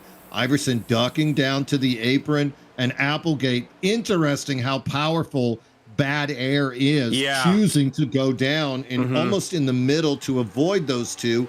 And then here comes Joe Vulpes. I'm going to add to the drama, Nick Mills also in that High Side Hustler Discord. Yeah, so might as well, right? And to kind of compound on what Lesko dealt with earlier, remember, Mean Gene, Lesko did take tires when others around him did, which was a really, really good guinea pig for us up in the booth, because Lesko is one of the best drivers we have here. And what he did is he navigated up about 10 spots in about 2 laps, and I think that was because of the line flexibility, as you see. All of those lines coming together there, that was crazy. But it's a line flexibility. Oh, no! Beverly loose on the bottom there. Beverly able to gather back up. But I think that's why he was able to make those spots. He hugged the bottom while others were forced to drift up top. But once it became single car passes, there wasn't much Lesko could do. He was really starting to pick them up one by one, and it was taking multiple laps per position.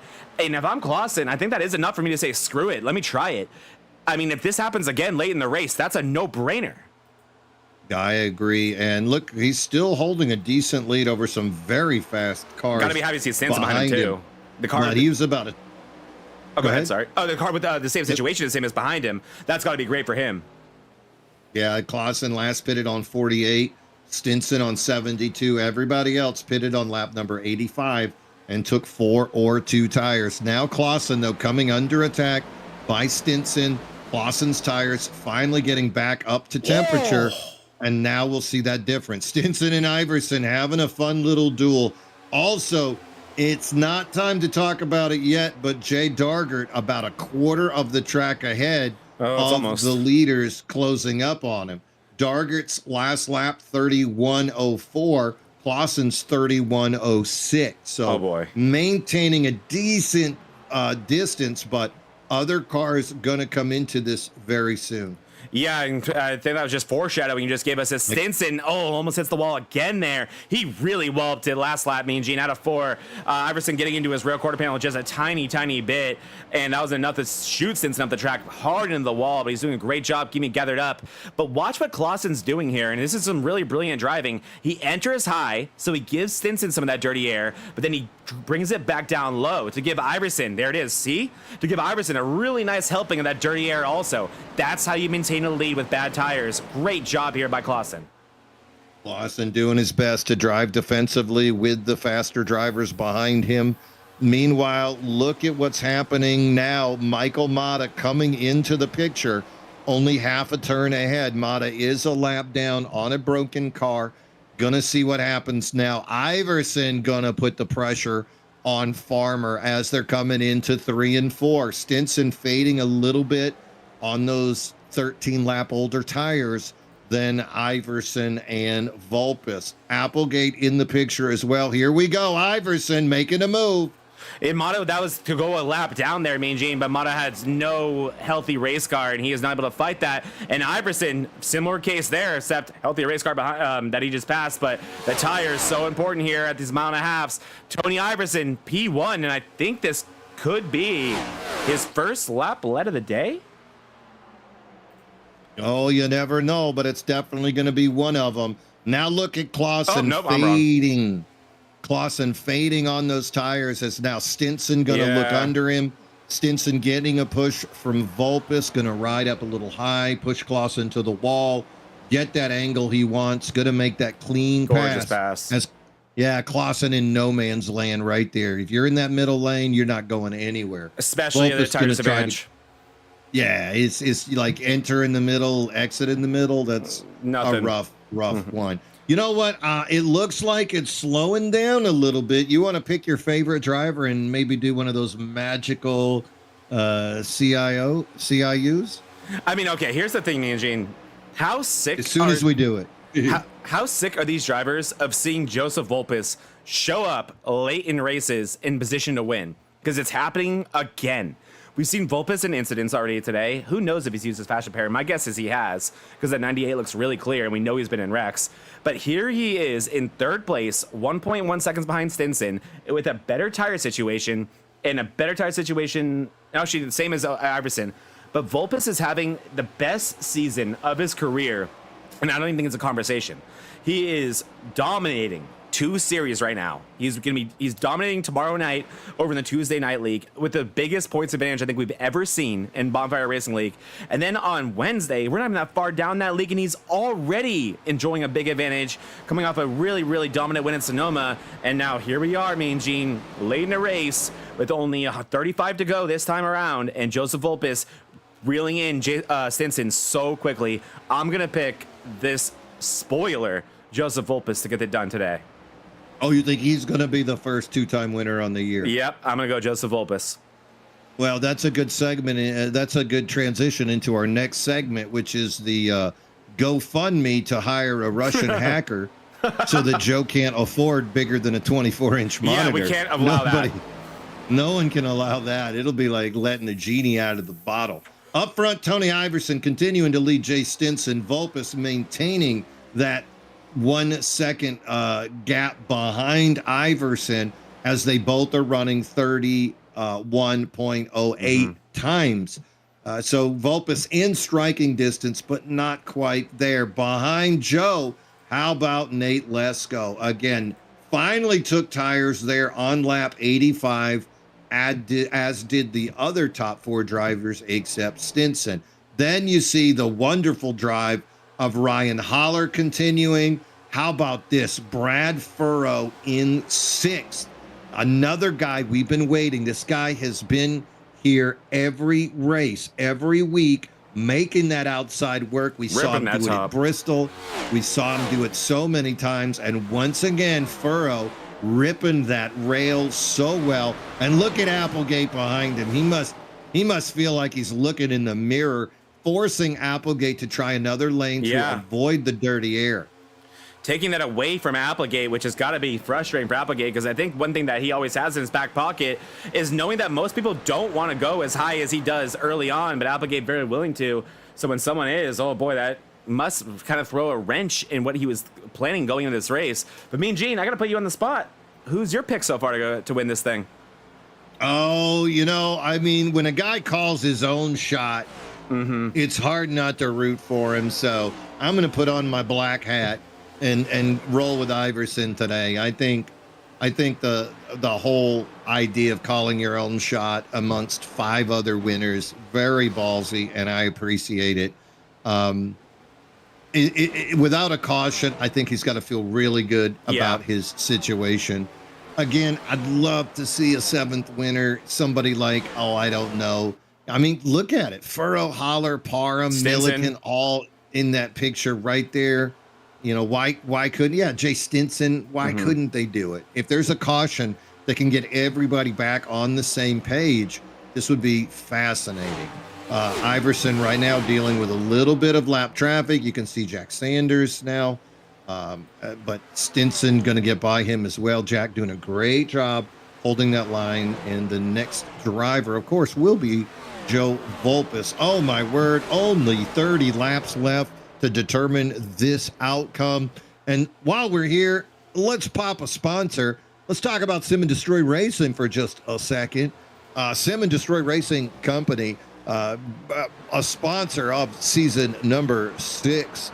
backing racers who earn it every lap. Kevin Kyle's latest endeavor, merchandise. Let's get some t-shirts, and these are some beautiful t-shirts, 100% cotton, large decals. This is what you want to buy when you're repping your favorite league. Sim and Destroy Racing Company. Give them a shout, give them a look, give them a thanks. Colin Bollinger, man, it's funny seeing Colin Bollinger this far back in the field and having to deal with what he is right now, currently working on Wyatt Mickelson for 9th place, but Bollinger has not been able to run through this field the way you'd expect, and I think that's kind of like Chicagoland can do to you sometimes, kind of even things out the way a super speedway even sometimes does, but he has been in a world of hurt this whole run. And what Look at Jay. Look at Jay. Let's go to Dagger real quick. Where is he? No, Stinson. Jay Stinson. I'm sorry. What? Look at Jay go. He went round the outside. Here's our replay, Mean Gene. Stinson to the inside. Iverson just... Nope. Something had to have gone wrong that turn before, right? You give it up. Iverson gets in the wall, Mean Gene. Watch this from Iverson. Sorry about that. Loose it into the wall.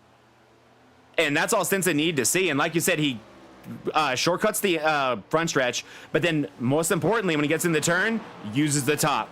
Plays that defense. Great job there by Jay Stinson. Now in position to win this race. Yeah, but Tony ain't done. Look at him. He is using the outside. Remember, Tony's riding that apron. Oh, look at him pressure Stinson. Deny him the entry. Rides the apron, slide job. Now the crossover attempt from Stinson cannot do it in that dirty air. Stinson falls into second, but right on that tailgate of the 13. Looking low, but Iverson, that's how you enter high. Yeah, great job there by Iverson as my stuff goes away. There we go, we're good. But great job there by Iverson to quickly grab that lead back. That was really, really impressive by Tony Iverson there. Hey, go in car or the front hood camera. Like, look out the front of Stinson's. Let's do it. I'm curious what Tony's doing right in front of him. I am gonna have to find out with you what what even that is. Just hit all the buttons. Yeah, I'm hitting them all, Mean Gene, and we'll find out. All right, I'm gonna reach over there and help you. All right. Not that one. Eject. Nope. No. I have this one. Is it roll bar? Iverson holding the. No. That's just like front. I don't think I have Nose. it. That's the one. No, you don't have nose? Oh, I do. There it is. Boom. You ask and you shall receive eventually. Yeah. So look at that line. Iverson just spraying that dirty air. He forces Stinson up into that high line. Stinson has a little bit better exit speed, but then in comes the dirty air. Now we come back into the turn. Iverson doing the same thing, saving tires. Stinson in no man's land right here. Does go down. Little bit of dirty air, loose on exit. Very tough. He's closing the gap, but just not as quickly as he'd like to. Completion of lap 113 right there. So 22 laps remaining, and Stinson's got to find a way. Stinson is on those older tires, though, Zach. Yeah, he is, Mean Gene. So Stinson's going to have a lot here. But one thing to mention is I don't think anyone here can make it to the end of the race. Actually, I know they can't. We're going on 40 laps, nearly 50 for Stinson now without a pit stop. So I'm surprised to learn that these guys can make it this far even, but you've got to pit soon. Is the undercut convincing enough for Stinson? I would assume so. Why not? You already know you're at a tire disadvantage. You already have a chance to win this race. Go for that undercut. We will see what happens here as Vulpes is losing significant time to these two as well. Yeah, Stinson, Vulpes was 1 second behind. Now he finds himself 179. Now, if I'm in the lead, if I'm Iverson, I ride this out as far as I can, and I don't take tires. You saw Clausen able to hold on for 12 laps. Yeah, you saw Clausen able to hold on, not a problem. The drawback is, though, if there's a caution, you don't have good tires. You are SOL. Whereas if Stinson pulled out, came down, took tires, took right sides, the car would turn a little bit better initially. And if Clausen could run 12 laps fast on old tires, who knows how far he could go Now here we go. Let's go. This is going to be one of our determining guys. He's calling out his Caution's pit. out. Caution's out. Caution. Let's go. Should not pit.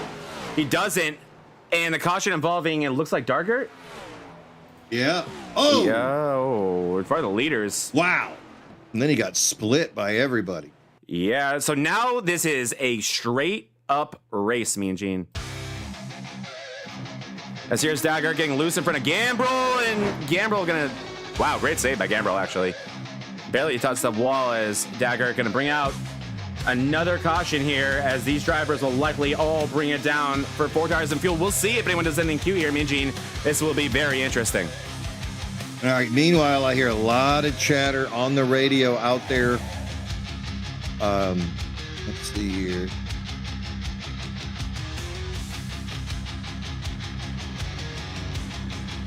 Yeah, a little bit of hard racing going on out there. Oh, and Bollinger and oh no. Looks like Bollinger and Brad Furrow actually got into a little bit of a scuffle there on the caution. Furrow goes high to avoid Lesko, who had slowed down. And then Colin and he made contact, turns Furrow sideways, and Colin Bollinger drags him just a little bit as the two of them went past the spun car of Dargert. Now, both cars do drive away from the incident, and we'll just have to see. Pit road wide open, everybody coming in here on 117.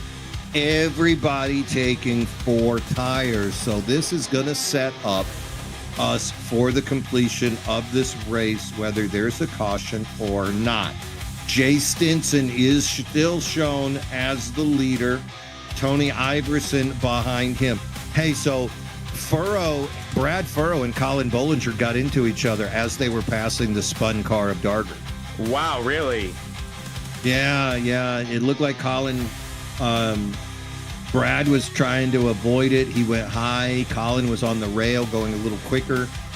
They got into each other, and Furrow got turned sideways. Here is Case of Beer. Let's take a, or not, sorry, Case of Beer, Bollinger. Let's take a look here. And here we go, coming around. Oh, and you're right. That may have very well actually been the caution. Wow. No, the caution was out already. The caution was out. Caution was out, okay. So Bollinger, it looks like damage-wise, may have gotten away with one right there. Yeah, that was tough. So we, Dargert and Lewis still in the pit, but I'm showing 19 guys on the lead lap. Looks like Dargert is going to go a lap down as he was trying to get work done on that. Oh, no, he's okay now. What an opportunity for Jay Stinson, though. Beats Iverson off the pits and now has a chance at a win in, what about, a 20-lap shootout here? Ish, like 17. Oh, we only go to 135, yeah. It's, I'd So he's up, we'll but look at that. But look at this. These are big names. Jay Stinson, but he's up there with winners, Tony Iverson, Joe Volpis, Nate Lesko. There's Jonathan Case of Beer. Case of Beer now has that car repaired, ready to race. Colin Bollinger didn't get any repair done on that car, so might have just been a little bit of a sideways. Green flag, away we go. Jay Stinson in the lead. Jay on the outside gets a 2-car lead. Iverson getting the push from Lesko. Joe Volpis on the outside by himself. Colin Bollinger going to move up, puts the block on Case of Beer. Very dangerous. Hold your line. Case of Beer now slides on the apron, side by side. Look at that. We are side by side all the way back, but gapped out just a little bit. Stinson high, Iverson low, with speed. Iverson gonna slide into the lead. Stinson did not get the entry that he needed. Meanwhile, Bollinger cutting below Volpis. What a run by the 53. But Bollinger clearly not getting very substantial damage at all from that last incident. Gonna really put up an aggressive move here to try to get that lead back. As here they go through out of 2. Bollinger showing his muscle late. We are also familiar, just like Joe Volpis with Bollinger doing something just like this, as he's gonna look to the inside of Lesko. 1 through 5. There's only one driver who has not won a race this season. He is in second, trying to hunt it down. Meanwhile, things getting chippy in the back. We can see a lot of contact between Grant Applegate and Wyatt Mickelson. Mickelson now below Grant, up there on that high line. Nick Mills, Ryan Holler ahead of them, and then 3 wide with Beverly Hillman and the 97. Oh, yes. Hillman and Nick Mills having a party. Hillman with a massive move, trying to get to that outside. I think with 14 to go, that's a brilliant move. There's no more saving tires here. The outside seems to be where the passes can be made. Hillman wants to be up there. Gonna try to throw a block on Mills and maybe a little bit late. He has just enough time to cover off that outside and try to make a move on Beverly. Up front, Iverson doing a wonderful job holding off Stinson. You see that gap forming there. And then Lesko and Bollinger, they've got to figure this one out, me and Gene, or else neither of them are gonna have a chance at Iverson. No, Bollinger in third. Let's go in third. Joe Volpus right behind. There's Bollinger now riding the rail on the outside, closing the gap on the number 60 Chevrolet of Jay Stinson. We are under caution. Oh, no. Oh, no. I believe we're looking at Ryan Holla. Oh, man. Holla, such a good run today. Looks like he was involved in this one. Let's see here. Holla in that 41. I also saw Dagger involved potentially in this one. Oh no, Holla got loose. Yep. And got into Schroeder. Around she goes. Exit of 4 again. Look at Mickelson. Not me, not me, not me. Oh, this may, it's gonna be a big hit for Holla. There it is, right in the front of that 41. And then Dagger gonna have to avoid this one. He's had an eventful day. Wow. Here I come. Able to avoid that is Dagger. He's on the Beverly line. Yep, he is. More lawn care. Look at how it just goes on and on. So now we're at about a 10-lap shootout, me and Gene, and it's only getting crazier. Yeah, meanwhile, a little bit of housekeeping. Looks like we've had 3 more cars park it. Michael Mata, Rich Swingle, and Matthew Zerwick. All 3 guys calling it a day. They took the party bus to the Busch Light Infield Care Center. Such a shame to see Michael Mata have to park it this early, but I guess since we're talking about him, might be our last chance to talk about him. One of the color commentators often for this league right here, me and Gene, the DDIRL ARCA League. The first part of the doubleheader now for this broadcast here on Monday nights. Hope you guys caught the first, I guess you could say half of Chicagoland here as the ARCA series, putting on an amazing show at this same racetrack. And that thing was ultra intense, as is this race. Definitely greener, but just as much great racing. This league's still available, and don't forget, 1 drop race available to all the drivers in this league, so it's not too late to join. The fields are getting bigger, they're getting more intense. The skill, I guess you could say, balance getting even better. That 2,600 iRating cap on this league right now with no grandfathering policy, which has created some really close racing. Check this one out. Reach out to me, myself, Zach Panzarella, Mean Gene Money, Patrick Calgill, Joseph Volpis, Buddy Sully, anyone you can think of, and we can get you signed up for this league if this sounds fun to you. And don't forget that these races are guaranteed to wrap up before the practice begins for Monday night races here in the MRL. That's right. Let's say your wife's going to get home by 8. You're good to go. You will be done. You will have dinner ready. That's my plan. All good here. Meanwhile, oh my business is picking up as the drivers getting ready to battle down these last, looks like it'll be 9 laps once we go green. Light is off the pace car, waiting for it to move out of the way. Tony Iverson on the inside is being shown as your control car, leading them down the back stretch. Jay Stinson looking for his first win on the year. Stinson, of course, one of the Team Venom drivers, currently 14th place, 1 point out of the playoffs. This would kick him up into that golden ticket bracket, ready to make his move here today. Second row, you're looking at Colin Bollinger, Nate Lesko. Both drivers have won this year. Would love to be the first 2-time drivers. Volpus, case of beer behind them. Pace car is off. Tony Iverson, away we go. Jumps it early. Outside lane, Stinson getting a push from Lesko, not going anywhere. Here comes Case of Beer to try to help. Colin Bollinger trying to get clear of Stinson, cannot do it. Outside lane, trying to make it work now. It's a drag race between Stinson and Bollinger for second. Up front, Tony Iverson loves what he sees. Stinson gets his nose taken off by Bollinger. Bollinger now into second, has the preferred line. The King of the North is on the move. Stinson down on the bottom, trying to make the apron work. He's got Lesko helping him and Joe Volpus in fifth. But the story right now, Tony Iverson going to lead lap 127, and there's only 8 to go. Big hits there. The 57 in the wall hard. No, and look at And that, Applegate Hillman. riding across. Hillman involved in this one as well. Such a good day from Alex Hillman.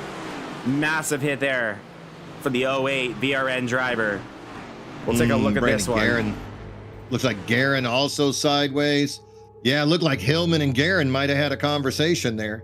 Oh no, as here we go. Out of 4 again, but car's up against the wall there, which would have may initially have caused this. So far, so good though. Is Hillman gonna come up? Oh man. Not sure Hillman thought there was more room there or what the issue was, but straight into Guerin. Causes them both to go sideways. Guerin's gonna do it for Dale here, right into, I think that's Beverly. Is it? Yeah, that is Bev. Nick Mills avoided it. Brutal hits all around here, though. Yeah, and then Applegate goes sideways to get out of the way. Oh, wow. There's his Applegate. But Applegate hit it towards the wall. Will Applegate be able to gather it back up? Yes, he will. And I think Hillman will, too. Yeah, I see Guerin still rolling. Guerin did have a few big hits, though. I think Guerin and Beverly got the worst of that one, man, Jane. And I think this will be about 6 to go now here. But it'll be Iverson and Bollinger up front. And one thing I was going to bring up before that yellow came out was that if I'm Stinson, we know the history between Bollinger and Iverson. Let them do their thing. I feel like the win might be right in front of you. Yeah, you don't want to get involved in a couple of a heavyweight bout, setback, be the Mills lane of the situation, let them bang it, and then you just go by and hold your hand up at the end. Meanwhile, pit's open. Here comes Guerin. Here comes Eric Gambrell as well. So plenty of people needing this opportunity to get a little bit more damage repaired on their car. Up front, those guys feeling good, feeling strong. Now, though, Colin Bollinger going to be on the front row, ready to do battle with Tony Iverson. But behind them, Jay Stinson looking for that first win. Jay on the cusp of playoff anyway. 1 point out at the moment. Would love to secure his position. Nate Lesko, Joe Volpus, 4th and 5th, looking to get that second win of the season. And there it is. That is a pretty car. It is, isn't it? Moonlight, I like that. And then don't count out Jonathan Case of Beer hanging out in 6th place. He was so fast early. You definitely see a little bit of damage on that left side, but man, all that tells me is that he has a fast race car to still be this far up, this late in the race with that much damage. Great job by Case of Beer. And speaking of guys who have worked through all types of attrition, right behind them, Sam Milliken. He has been in up and down this field today. He's been in just about every incident, it seems like, or at least had to avoid it. But here he is, 7th place, and that is definitely not out of sight, out of mind to win this race. It's definitely very possible. And someone who's had to avoid about every incident today has been Nick Mills, the Sim and Destroy driver. He is going to find himself in 8th place coming to this green flag. Nick Mills, do you remember he won at Kentucky on Sunday, ready to continue his assault. Behind them, you can see the rookie, the 904/56 of Craig Schroeder. And then Ryan Holler still got it rolling. Good for him, as he had a lot of difficulty back there. Another guy, Brad Furrow, the number 5. Remember, he was up in a top 10 position. Got into a little bit of a rub job with Colin Bollinger. Had to get that repair work done. But now, hopefully, after that last 50-second pit stop, got that damage addressed. See if he can rip the rail and move forward through this field. Lap number 131 about to be completed. We're going to have 4 laps of insanity once we go green. This is going to be crazy, and we have Bollinger and Iverson making up the front row now. Two guys who have a really fun history together. Again, if you're Jay Stinson, hug that bottom. Don't be a part of that. We'll have to see what happens here as we go green. Iverson has Lesko behind him, not a teammate. Meanwhile, Jack Sanders only one lap off. Would love to see one more caution. Here Just we one go. more. Pace car out of the way. Away we go. Whoa. Iverson jumps early, gets a good start. Behind him, Bollinger, Lesko side by side. That's the best news Tony could get. Fourth place, Jay Stinson gets his pick, goes high, got Joe Volpus behind him. And then 3 wide, Milliken, Quesabir, and Nick Mills having a party. Look at Mills trying to make the outside work, gets in to the side of Quesabir. They're still rubbing. Oh, they got to work that out. Behind them, Schroeder, Holler racing, but it's Tony Iverson still watching Lesko. Oh, Bollinger and Lesko get together, and they get in the they're wall. touching.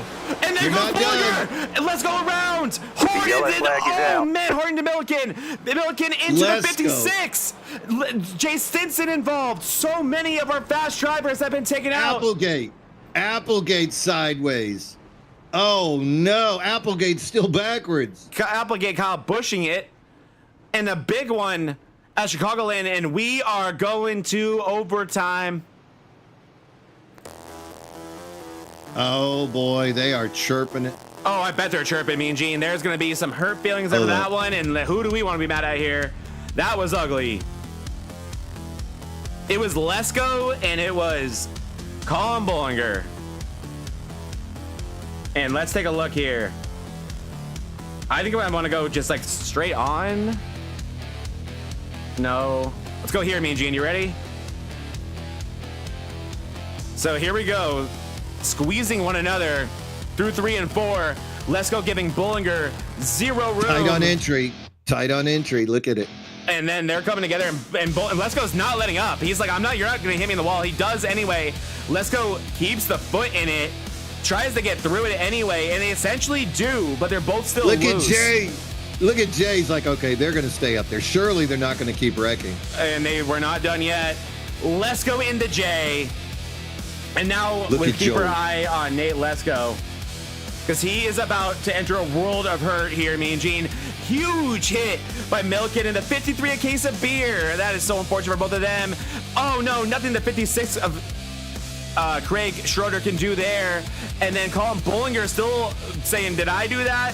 Around goes the 50 or the 60 again of Stinson. Stinson just gets beaten up for nothing he had anything to do with.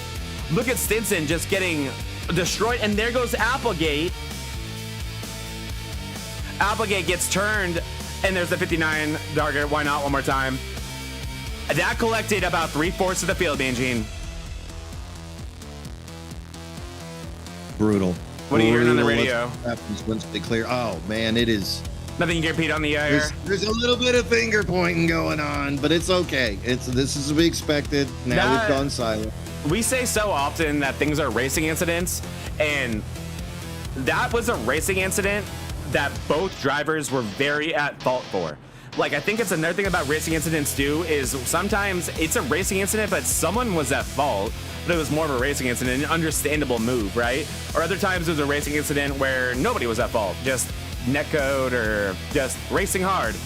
Both of them were at fault there, Mean Gene. Both of them we were giving 0 room. I mean, why would you? There's only a handful of laps to go in the race, but if neither of them wanted to wreck out of that race, they both could have done something about that, and neither of them chose to do anything about it.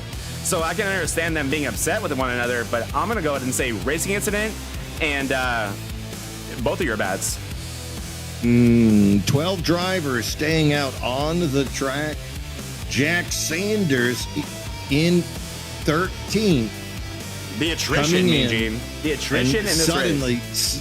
Sanders was a lap down, and now he is the first car in 13 on brand new tires in 13. He can win this race. I'm not even. I did that in the first VRN ARCA race. It's actually on VRN. I started around 11th place in an overtime restart, and I was able to win the race. And it was not me. It was the fresh tires.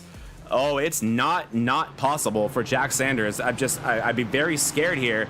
Biggest thing too, Mean Gene, is so often it seems like the main one, or at least one of the main characters in a big wreck gets away with it, and that was true here, was it not?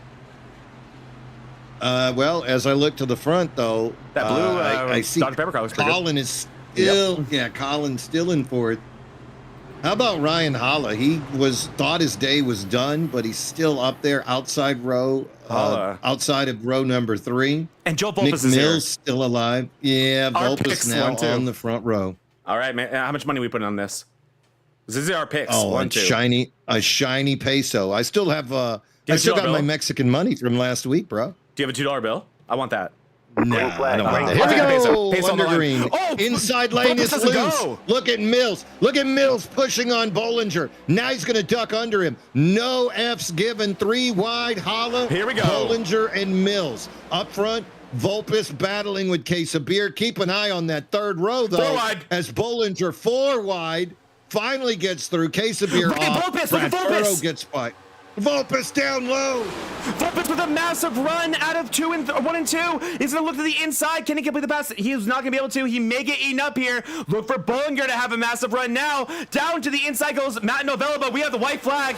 We are racing to the checkered flag. It's going to be a 3-car race. Case of Beer wrecks in the grass, comes back up, collects Lesko. Lesko's day is done. Iverson, look at this. Bollinger wants to make it 3 wide on the back stretch. Volpus on the apron. Bollinger now cuts down in front of Volpus. Volpus breaks. Iverson contact. They're coming out of 4. Iverson loose, picking up people. Colin Bollinger. Woo! It's gonna be the king of the North taking the checkered flag here at Chicagoland. I am speechless. I am speechless, Mean Gene. Did you see finish in the top 5? Did you see the top 5 of that finishing order? You should check. There's going to be a lot of hurt feelings after that finish, Mean Gene. Before we bring anyone in, before we even look at the results, do you want to just run back that last lap real quick? Yeah, you run it. I'm going to dip for a second. Here we go, guys. We'll take a look at this because I am having a hard time processing what just happened, to be entirely honest. Okay, so we're going to rewind this through 1 and 2. Here we are at the backstretch. We see Novella go down the track. I heard Mean Gene say something about Lesko getting collected. Oh, and there it is on the outside of your screen. There it is. Brutal hits there. But here we go, side by side, Volpus versus Iverson. Brilliant run by Bollinger here on the outside to really get that head of steam. He splits the middle.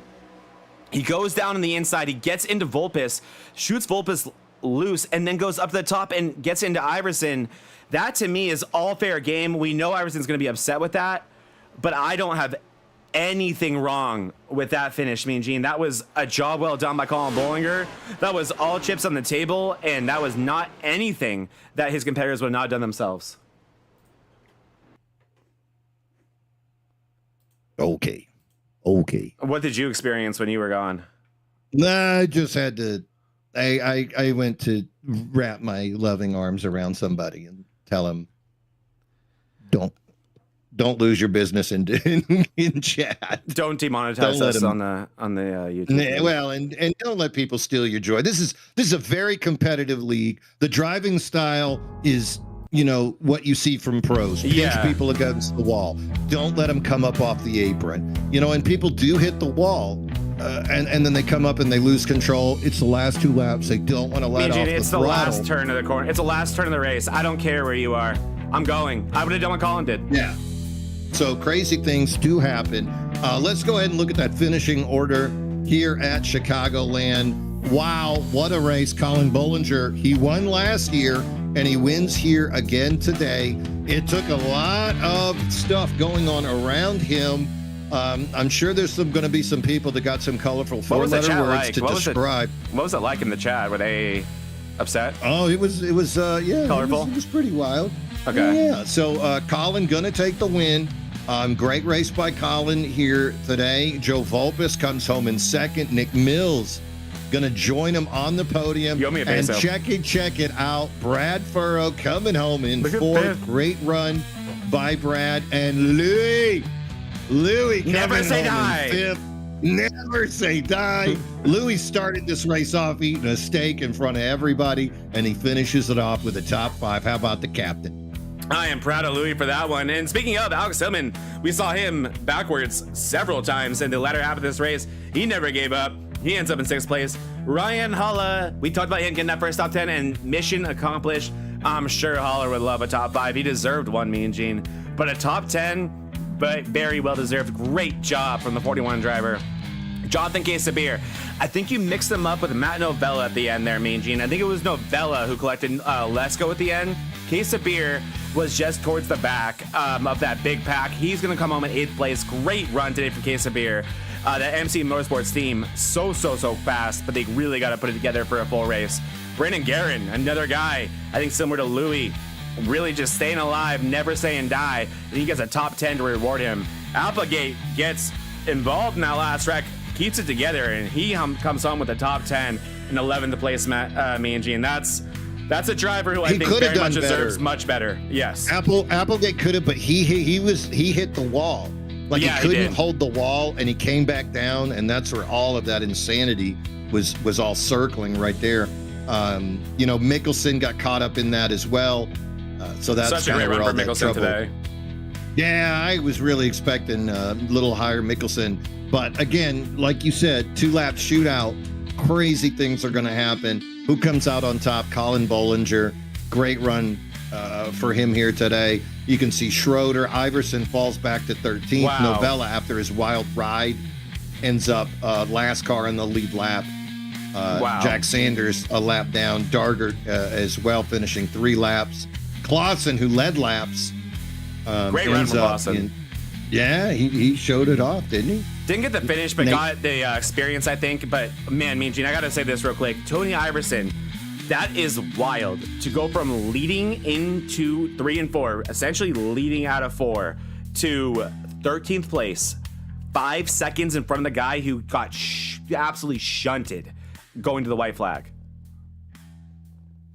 I mean, it turned into a fist fight. We thought it was a 2-man heavyweight bout, but instead it turned into one of those Russian 10-on-10 MMA fights that you can only find on certain Rumble, internet. Really.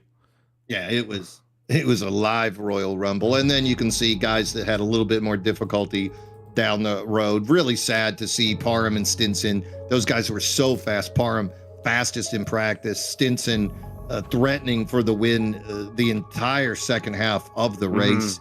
Milliken Beverly, we saw them up in the top 10 most of the race.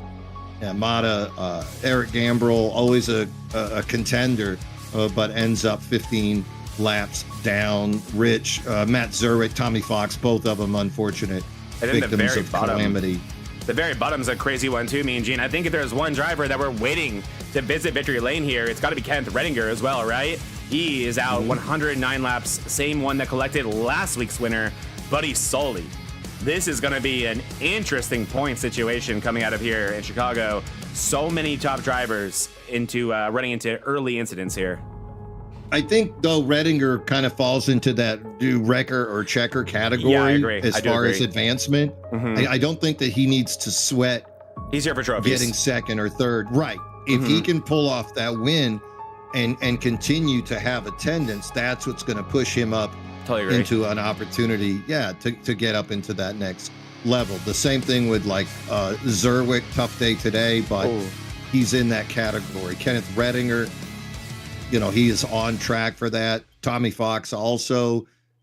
So these guys, they don't need to get their heads down about getting in a wreck late in a race. It's about, okay, all I need is attendance and one big win, and that's going to push me up over the top. Now, somebody like Jay Stinson, he wants the win and he's got the speed for the win, but that's also a guy that has to be thinking, I could make it in on points. Yeah, and I'm extra mad about watching some foolishness occur in front of me. Same thing with Brandon Guerin. Guerin was tied with Holler.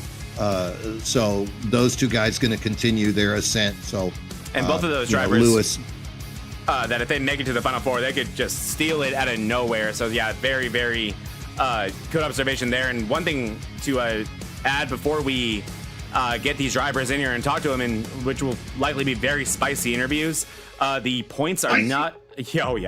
The points are not updating, Mean Gene, which you know what that tells us. That normally tells us that there could be some penalties coming in. So we will go off vibes here today. Yeah, I think so. I tell you what, though, I want a big thank you to our sponsor, Fish Speed Brakes. Jordan Fisher, season-long sponsor, making it happen for us here on the Vortex Racing Network. Thank you so much for your support, Jordan. And again, if you don't know Jordan, you didn't watch any races last year. And if you're trying to get faster in the next-gen car, check out Fish Speed Brakes. They're on Discord. They use Garage 61, and it's somewhere you want to be to see results improve. Not going to name the driver, but we've watched a guy over on Sundays go from steady back marker to top 15s in his last 5 runs, and including a couple of top 10s. So this stuff works even for the most incorrigible driver. Thank you so much for joining us for this part of the broadcast. But now it's time for the post-race show. Post-race show brought to you by the Highside Hustlers. Thank you, Tony Iverson, for your season-long support of the post-race show. Highside Hustlers, two-time champions of the team points, going for a 3rd this year. Check them out during the race. So let's go ahead and kick it on over to the post-race show. I love that track. I love it. Yeah, it's trippy. Thanks, Kevin. I know. All right, right? so let's get this party started. I you might hate me, but I want to force a bonus interview on. No, you. I don't hate you at all, and I know who you want. Yeah, go ahead. Yeah, you think you know who it is? I'm pretty sure. Oh, he's in the holler. That's where trouble happens. Why is he in the holler? Is he fighting yet? I don't know. Maybe he wants to fight somebody in the holler. We're not talking about a Kentucky neighborhood either. All right, Brad Furrow, Mean Gene, Zach Panzarella on the mic. Can you hear us, my friend? Yeah, you got me. I tell you, the outside lane finally worked, didn't it? Man, I'm just happy to finally catch a break. Let's go, Brad. Now, come on, man. Now that was a crazy race, dude. I mean, everybody was punching everybody. No one was safe, right? That was a wild race. Everybody was mad at everybody. Everybody was bumping everybody, hitting everybody. Man, I had a fast practice, had a fast car today for sure. And started P4. I was pumped about that. I have had 6 terrible races. I'm a better racer than what my results have been, and I finally catch a break. Started 4th, end of the line halfway through the race. Ran out of tires, had a couple black flags, stupid mistakes, and I was getting aggravated. But I finally made it back through, and I made it through the last couple cautions without getting wrapped up in it, which was crazy. It was crazy watching those wrecks happen, especially coming to the checkered flag there. Yeah, they got a little wild. We saw Grant Applegate have a little bit of trouble holding that outside lane, came back down. All those incidents occurred, but you had to feel good, Brad. You were a little deep in the field on that last restart. What can you answer me this? What was your most interesting brown pants moment of the race? Yeah, there was a couple. I'm gonna have to go shower here shortly, but yeah, there's definitely the last one, because I was, like you said, pretty deep.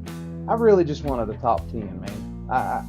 I was in position for it a few cautions before the last one, and was checking up, and I don't know if it was, I came up, I don't know what happened. It doesn't matter, it's over now, but I ended up in the wall. And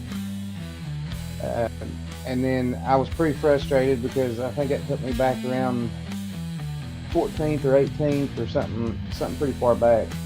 And man, that weaving through that last, you're always afraid when you see wrecking in front of you. You want to try to anticipate where the cars are going to be, and then you want to try to make sure you don't get ran over from behind. So it was definitely pretty cool to make it through. Well, it was a lot of fun for us to watch. We'd watched you be so fast at Bristol. We also saw you with great speed at Charlotte, using that outside lane, and it finally comes to fruition. Brad, so close to that podium, and I am anticipating talking to you again in the booth this year. Anybody you want to give a shout out to before we let you go? Absolutely. My boy Anderson looks like he's made a bunch of comments throughout the show. He's probably asleep now. I don't know, but both my boys, Cruz and Anderson, just had birthdays, and I'm just having a blast doing this, man. I know I've had terrible races, but it's pretty cool to have my kids watching me. So shout out to them. That's right. Dad coming through with the top 5 here today, knocking on the door. Ladies and gentlemen, that is Brad Furrow going to finish Brad. 4th here today. Go hug them kids, man. Great race tonight. Great drive, I man. appreciate it. See ya. It was only a matter of time, dude. That guy's Overdue. been knocking, and next to him and Grant, both those guys just ripped that rail. Their entries on that outside lane are just so smooth, and that's really what makes or breaks you for that middle speed is what you're doing on that entry. And he just seems to be a guy that's got that figured out. And today avoided the accidents and scores that great place. Yeah, he really did, man. Gene, it all finally came together for Furrow today. He deserves that finish, and stoked to have him in the booth. That guy's an awesome dude. He's been a sponsor in the past of other leagues, and really proud of him to put that one together in such a chaotic race, especially. All right, and looks like Nick Mills did come home in 3rd, but as you and I and everybody else knows, Nick, more often than not, as he's got a real job, he's an insurance salesman. What a loser. So he's got to get that beauty sleep, so that he can look good. You want to do any other interview? You want to talk to a angry driver, or you want to just push it to second? Oh, I don't know if we have time for angry drivers. That's what I'm worried about. All right, you're right. Yeah, they'll vent, and I don't blame them. All right, let's. And Volpus is next. We know he likes to talk. Yeah, let's go to Volpus. Yeah, that's right. Joe also selling insurance. Yeah, he is. Yeah, he does. Y'all need to buy some life insurance from Joe Volpus. I'm just, man, I cannot pull him down. What did he protect himself from me? Oh my gosh. Let's see, where is he? There he is. I'm trying to pull him down. There we go. All right. Joe Volpus, we got you, my friend. How you doing? I mean, maybe better than you. I don't know. I mean, I guess take me through how that race went. I had you, so we did the whole pick your winner thing, and I picked you. I didn't lose a peso to Mean Gene because his pick didn't win, and you did better than that, but I didn't win a peso, so I think you owe me one now. But beyond that, take me through that last lap above all, because that was a crazy one, and emotions seem high, and I think you're always a good resource to kind of put a bottle on that and understand what actually just happened. So take me through your perspective of that, and then I guess the league's perspective of what just happened. Well, I have not had any discussions with any of our admins at this moment in time, so I don't have any sort of stance on the admin side of stuff because No insight. Well, be a driver. insight. Put your helmet back on. I'll give you my opinion on the way some people drove tonight. I think we should have left some of them behind in Mexico City, and they should have stayed there and learned their lesson and then came back this week. I think some of them that forgot their passport should have forgot how to get into a session this week as well. Joe es loco en la cabeza. Oh, that means you're loco in your head. I mean, it's just absolutely embarrassing to have 20,000 cautions at the start of the race. People flying into wrecks. Everybody should be better than that at this point. How are we not better than that as a group, for starters? We're in the 6th season. Most of us race together in other cars together.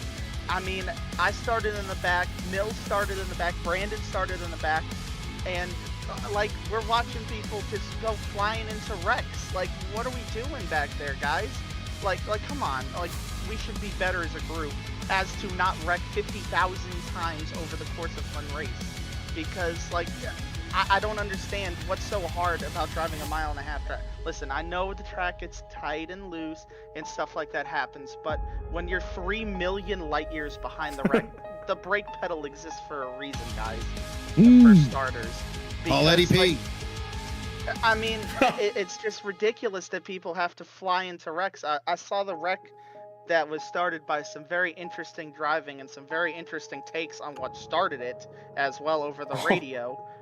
with 3 or 4 to go, and people just coming flying in. It's like a couple car wreck turned into like a 15 car pileup because nobody checked up. Like, we got to be better as a group, especially at the end of a race. Like, you're not gaining spots because the caution's already out. The field's frozen. All you're doing is putting yourself and other people in harm's way when you drive like that. Preach. And it's so sad because so many people are having good runs coming down towards the end of the race. And if people just had a little bit more wherewithal to back off, make the right, just be calm and not panic. Like, we've all been around wrecks before. We've all raced each other before and been involved in wrecks. And, you know, sometimes I put the hand up, it's my fault, whatever may the case be. But there's other times when, like, come on, if you're that far behind and you didn't check up for the wreck and you come flying in there and make it even bigger, that's just not good look for us as a league. That's not a good look for you as a driver, and it's not a good look on the broadcast either. So I have a problem with that. I have a problem with the perspective of some people on the way some of the stuff happened at the end of the race, saying that somebody bounced off the wall and took him out, instead of realizing that he flew him up into the wall and started this chain reaction massive wreck with 3 to go, and then has the freaking numbskullness to try and fly it up the middle 3 wide, cut somebody off, and then take out the car on the outside. Like, that's not racing. Like, we should be better than that. But I guess 4,600 iRating drivers aren't better than that, because they just decide that they're more superior to everybody else, and they're never wrong. And I'm sure he'll come up here and he'll say that I caused the wreck on the last lap and that it was Nate Lesko's fault with 4 to go. And you know what? That's just being an idiot. And you know what? We don't need those kind of people in the league. Get out if that's how you're going to be. Okay, well, strong words there by Joe Vulpes. Gonna finish in second. Joe, lots of stuff gonna happen, counseling for many. We saw a lot of aggressive driving over in the Bonfire Racing League. Admins did tighten the reins a little bit, put some emphasis on awareness and courtesy, and we've seen a lot better results over there addressed by admins, and no doubt the admins here will take those same steps and get similar results. Now, that being said, good race, second place, so close to being the second winner, but your point standing looks so good. Joe, you've had an amazing year across all of the different series that you're in. What has been the difference between Joe Vulpes over the last 3 months and Joe Vulpes the 3 months prior to that? I mean, there's a couple things that have changed, right? So this car changed some with the tire model and that kind of stuff. The truck definitely changed a lot as well. So that's really, I think it's really played into my driving style a lot more, especially with the changes recently, more to the truck than to the cup car. Still trying to figure out the cup car thing. Didn't really have race winning speed tonight. If I ended up winning that race, that would have been an absolute steal on the levels of Bristol, because I mean, the only time I was up front was at the end. There I was backwards at one point in the race. There's just a lot of wacky stuff. So I really don't know like what my race pace really was tonight. I finished second, I know that, but beyond that, I really don't know about tonight in particular. But yeah, more recently with it's just really figuring out the way the new pedals work and how to throttle control a lot better. This car's so much throttle control compared to the other ones that being able to do that better. The tires with this car isn't really about the wear, it's more about the tire temps than anything else. So if you play the throttle control right, you can really keep the tires in a good working area, and that, you know, garnered speed over the run. You don't lose as much time as other people on a long run. That was pretty good yesterday at Kentucky.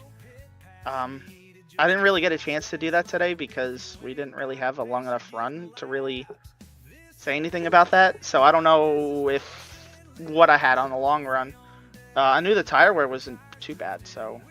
Well, I'll tell you, if you're really curious about that, we saw Nate Lesko push tires a long way and actually skip a cycle as well. So Nate might be a good guy if you want to get together behind the scenes and share some info with another winner this year. That would be the guy to get with. But you're right, we didn't see the big fall off that we thought, especially for those guys that could hold the line and not be diamonding or switching lanes halfway through.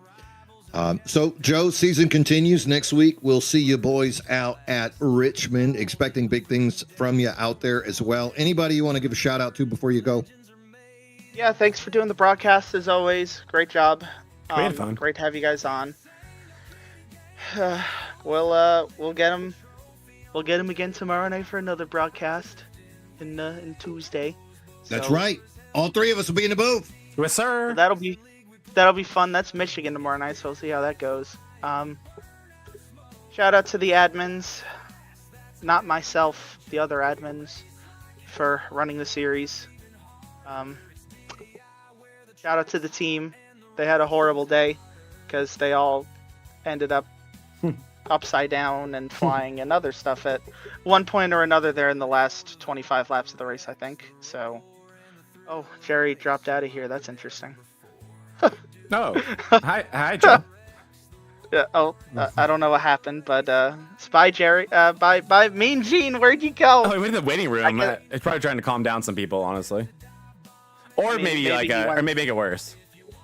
Well, maybe he went to go find his toupee. I don't know. But, so we'll see. We'll see. I'll be sure. Oh, he's back. I wanted to know. Did you find your toupee wherever you went? No, I don't use a toupee, baby.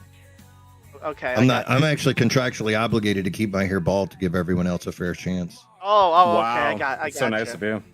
Yeah, you know what they say. One mean gene is enough. Yep. And shout out to Mean Gene's bald head. Yes, me and Joey making dreams come true. Joe Volpez, second place today, first place in our hearts. Joe, great race today. Looking forward to more of it next week at Richmond. Go have a good night, sir. You earned it. Thanks.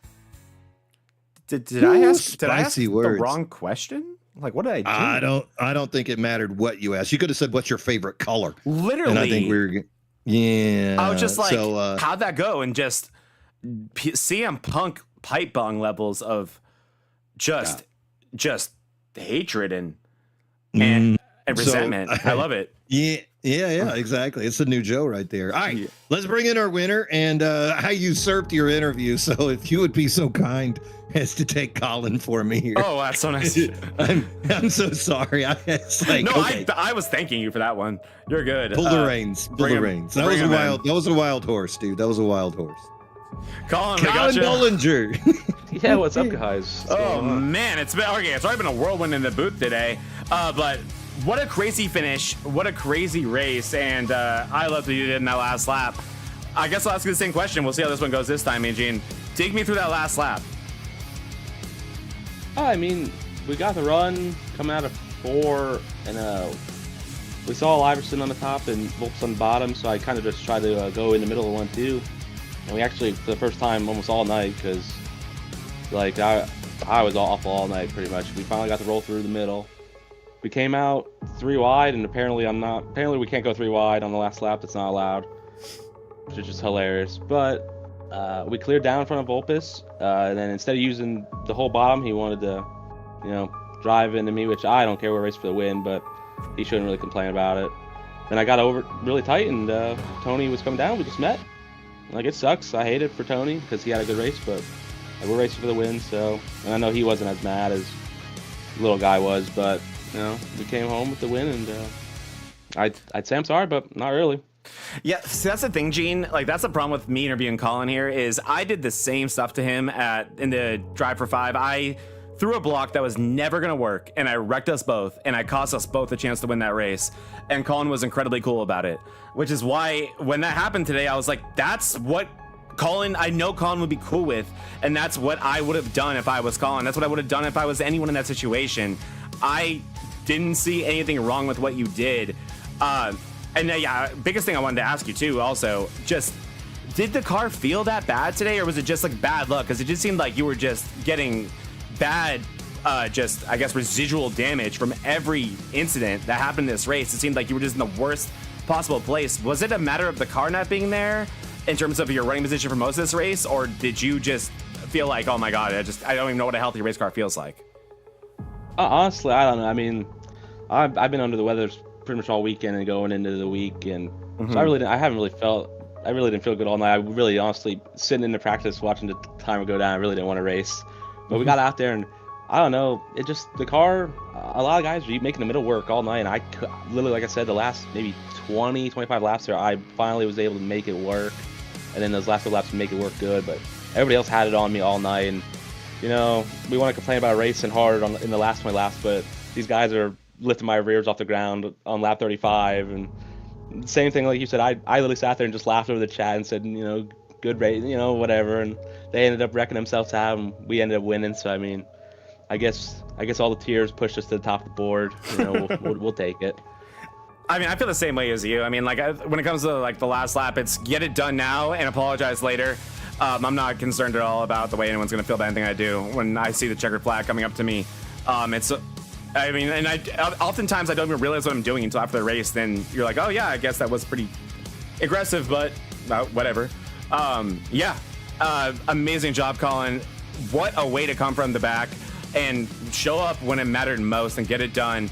You are, which believe it or not, this is race 7. You are the first 2-time winner this season, so congratulations.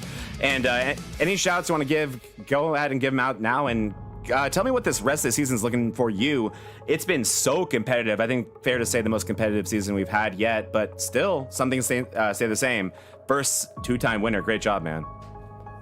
Oh, thanks, buddy. I mean, I just wanted to thank the usual guys like Team Delusional, Dana Plant Smith, you know, all the guys that I raced with over there. Joe Volpus, you know, because he's my boyfriend. And then then you guys, you know, you guys always put on a good broadcast. I'm actually excited to watch it back and see all the mayhem. And if you guys are yelling, I bet you guys were yelling. Screaming. I always like seeing that. I mean, in a good way, screaming. That's great. I love that. That's intense. And I love watching that. And but on the schedule part, I mean, I think we got maybe 7 races. I don't really know how many races we got left. Yeah. I think from last time I checked, we have some good tracks in there. I think Old Atlanta's in there. I think Richmond, and there's a couple other tracks I like. So, I mean, we already got 2 wins. We're gonna just try to keep piling them on, and that's really it. Just keep it consistent. Like you said, it's been a really competitive year for everybody, and hopefully we can come out on top this time. Well, congratulations on today, man. Way to put on a show, and for what it's worth, me up in the booth, I would have done the exact same thing. You have nothing to be ashamed of or apologetic for, in my opinion. Great win, man. Thank you, buddy. And there it is, Mean Gene, our first 2-time winner of the season, Colin Bullinger. I mean, I think it was a tough one to predict, but at the same time, not surprising to see him being the one that got it done.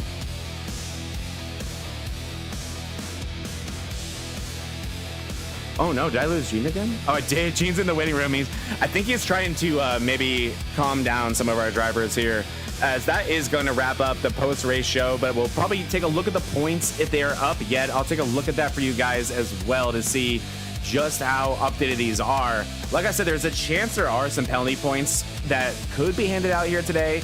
Joe Volpus, who we spoke to, is one of the admins of this league, and you never know what's going to devolve from that. In my opinion, nothing too egregious, but on these broadcasts, it's so easy to miss something and find out about the next week. I see Mean Gene back here with us.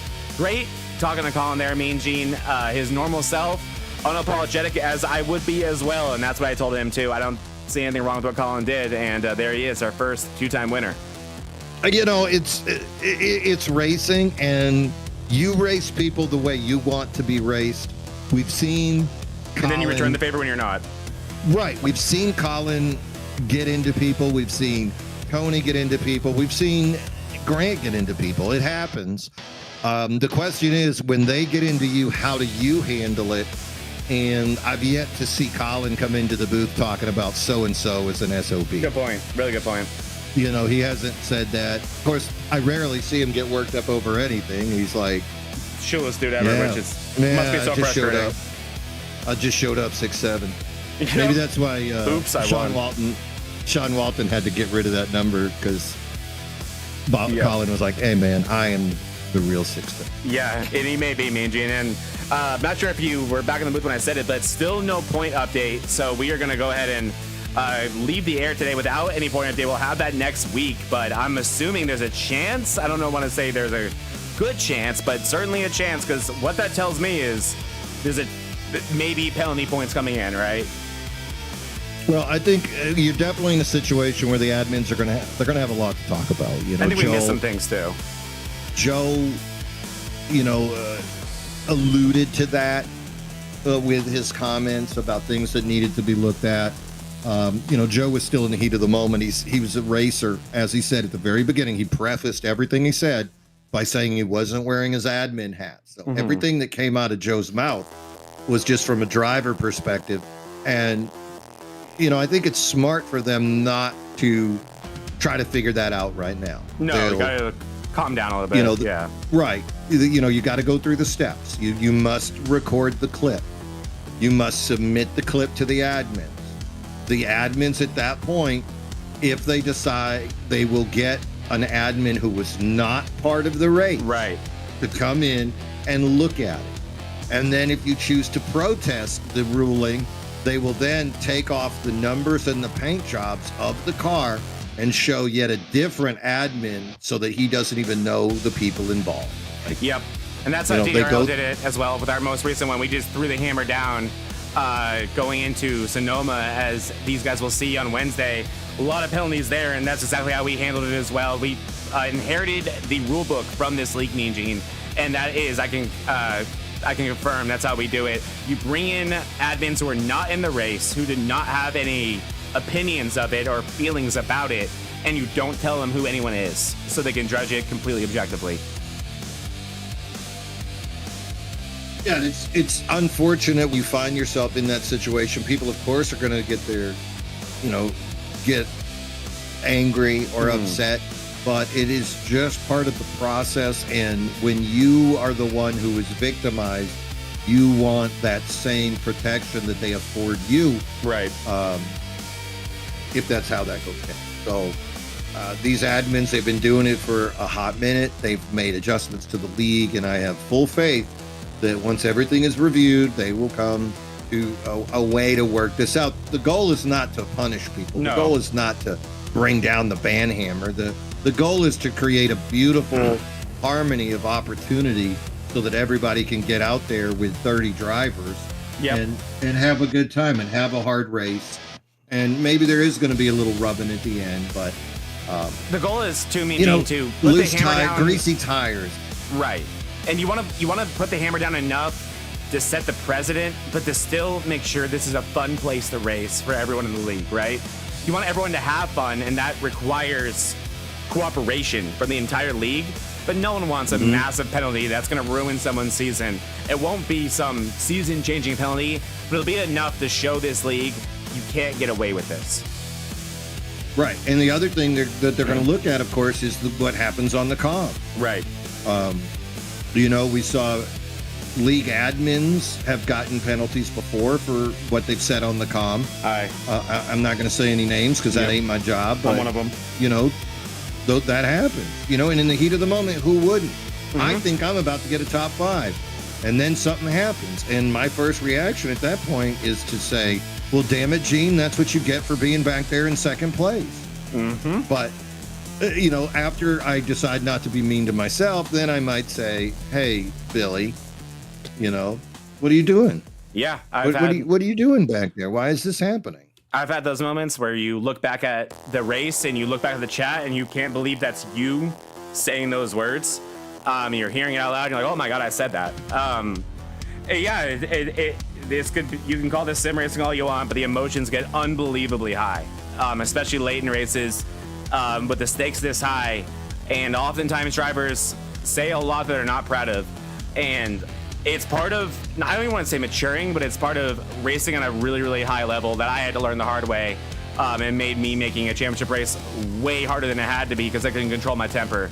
It's definitely going to be something that they're going to have to address as well, Mean Gene, because like you were talking about, I could tell that the admin, or not the admin chat, the race chat was really, really lighting up, which not just that, when you're under caution, you got to figure stuff out. We don't know who is where and who goes where, and these drivers are too busy yelling at each other, and that is one way to make admins very upset with you. But at the same time, you want to be heard out, and so it's a messy situation, so I'd expect some interesting developments when we get to week 8 next week. Yeah, you got to imagine it's going to be just, it'll be handled, but it's also on each driver to figure out. You can't control what other people do. You can only control how you react to it. Great point. I remember I was in a heated argument with Steven Wilson and Parker White, and I couldn't control what they were saying, but I could definitely control what I was saying. And I just said, well, I'm me and you're not, and it exploded from there. And I take blame. I take full blame. Yeah, it's one of those things that is often more black and white. And that's the unfortunate part too, right? It's more black and white when you say something bad on the race comms that everyone gets to hear than it is a maybe racing incident. It's something that can be viewed very differently. I can tell you from the admin side on DDRL, a lot of times you see something on track in the moment where you're like, well, that was blatant. That guy is going to be suspended. And then you look at the replay and you're like, oh, it's far more gray than I thought it was. Right. But then when you do some stuff after the race during caution or over the comms, that is a lot easier to address. I have done it. I have yelled at somebody for wrecking me and then went back, watched the replay, and I drove right across their hood. Yep, I have more times than I'm proud of. And their wheel is turning to the left to get away from me. They're doing everything they can to not have that happen. Yeah, they're on the brakes. They're trying to get away, and here I come. And then you yell at them afterwards. Attitude. And then I yelled, yes. Yep. And they're like, okay. Well, yeah. So, again, we've seen it happen in every league that has ever existed in iRacing. And, again, see, race number 7, 6 different winners. This thing has been hyped up more than a quinceañera. So, it was just a matter of time until periodically you get that driver meeting. And I think that's what we're going to see. Rein it in a little bit, and we're going to see some amazing racing next week at Richmond. Hopefully, and I'm pretty sure no suspension's going to come out of anything that we saw today. Maybe some light PP slaps. A few. And we'll get back at it. Let's see those 30 car fields continue, because this has been a hell of an amazing season. We've seen 1 and 2 driver battles throughout the career of MRL, what we've covered, but now to just watch it where it's 6, 7, 8 guys. And we're not talking on a super speedway. We're talking about on these intermediate tracks and on these short tracks. It's great racing. Just check in with each other. Everybody love everybody. I don't want to steal from Brenner, but everybody love everybody. We all love this hobby that we have, and nobody wants it to end. Here we go. Let's look at the Vortex Racing Network schedule. You just experienced our Chicagoland doubleheader, the DDI ARCA series, won by Brandon Ybarra. Congrats to Brandon for his first win of the season. Then the Monday Night Mayhem series, as we saw Colin Bollinger, the King of the North, pick up the second win of the season out of the other 5 that were battling. Tomorrow night, Big Trucking Tuesday, the boys and girl will do battle at Michigan. You're going to want to join us for that. The Dennis Puckett Big Trucking Tuesday series will continue. And we'll see who is the champion of the Euro Speed in-season tournament. Will it be Mr. Smith or will it be Mr. Volpus? Tune in. Find out tomorrow night. And Wednesday, the MRL DDI Moonlight Truck Series, race number 3. Where are we going on Wednesday? Staying in California, we're going to Sonoma, Mean Gene. A lot of fun there. And special surprise, not on the schedule, but we're going to pull you a doubleheader. We are going to bring you the Bonfire Racing League Premier Cup season opener on Wednesday. That's right. Nice. That's Following awesome. Wednesday night's race, we will doubleheader you. Myself and Smokin' Joe gonna bring you the Sunday race from Kentucky as the Bonfire Racing League's Premier Cup Series will be there, and the Dennis Puckett Memorial Race starting off their season. Thursday's coming soon. The Quantum Contender Series going to be brought to you by Kevin Kyle. Come watch as that racing will start in the spring. And, of course, Sundays, the Premier Cup. It will be race 2 at Echo Park this Sunday. But you're going to want to join us all week long. Best way to do that, subscribe to the Vortex Racing Network. Now, we just did that big drive for 500, not quite to the 500 subscribers yet. Going to need the help of all of you at home. Best way to make that happen, tell your friends, hey, borrow their laptop, and when they're not looking, go ahead and hook us up. Hey, if you want to buy some Russian bots for us, I'll take that too. Don't mind at all. Make it happen. Facts. Get us up to those numbers. Like and subscribe as well to keep us at that momentum going. Man, looking good, me and Gene. All these leagues up and running right now. Thursday coming soon. Yeah. Looking awesome, and great to have this doubleheader, especially in these days where we get to run the same track and really see the difference between the ARCA and the Cup car. Two cars, they look alike, but they race so differently. And man, we could not have had two different races here today. DDIRL only with, I believe, 1 or 2 cautions, while the Premier Cup Series with a attrition type race. It was so much fun to see how different it could be. Yeah, they're totally getting used to those new packages. More horsepower, less downforce. Add that up to everybody going for that win at the end, and you just had some explosive fireworks going off throughout. Final thoughts before we head out of here? Another great race, me and Gene. We finally got our first 2-time winner. But what this race did not give us was any indication that the 7th winner is not coming sometime soon. I'll give you a few names real quick, like Michael Mata, Eric Thornton, Jonathan Casabir, Nick Mills, Alex Hillman showing up today and putting up a great showing. Wyatt Mickelson, the rookie, and Ryan Holla, the other rookie, just incredible today. And then Jay Stinson also had a chance at the win today. I think 7 could be very soon. And I don't think we'll have a clear picture on who's going to make this chase, and we don't even have anything close to a championship favorite yet, and we cannot have said that same thing this point in the season, any of these previous 2 or 3. So very excited about this one, and another great race. Excited to see what the league does about what happened here today. I don't think anything too drastic is in order, but maybe some kind of reshaping rules and penalties may be coming, but that was, to me, Mean Gene, that was good hard racing. And if you want 7, 8, 9, 10 guys with a chance at a championship, that's going to happen. I don't think that I'm going to be able to tell you who's going to win the championship when we finish the round of 8 going into Vegas.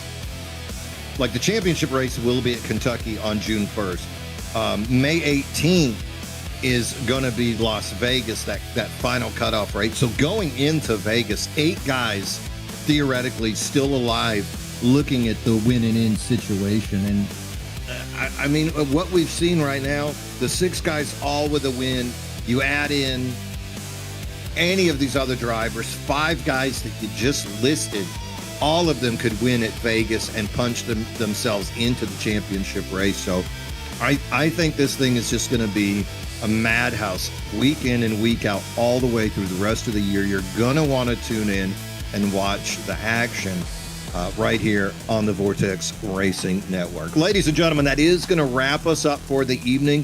Thank you for joining us for the post-race show brought to you by the Highside Hustlers. Thank you, Tony Iverson, for your support all year long, sponsoring the postseason show, and good luck in your quest for a 3rd in a row team championship. Want to thank all of our sponsors, of course. Thank you to Fish Speed Brakes, Jordan Fisher and his team putting together amazing finishes and just making everyone better and better, faster and smoother. Thank you to Sim and Destroy Racing Company, Kevin Kyle, with his new merchandise endeavor. They have some amazing shirts. You're going to want to check that out. 100% cotton, large graphics. Check out the Goldie. Who doesn't want a skull with a gold tooth racing on their t-shirt? Check them out. Also, KK Woodscapes sponsoring many leagues across the Vortex Racing umbrella. KK Woodscapes donating the championship trophy here for season number 6. Thank you, Kevin, for making that happen. Got wood? You need it. KK Woodscapes.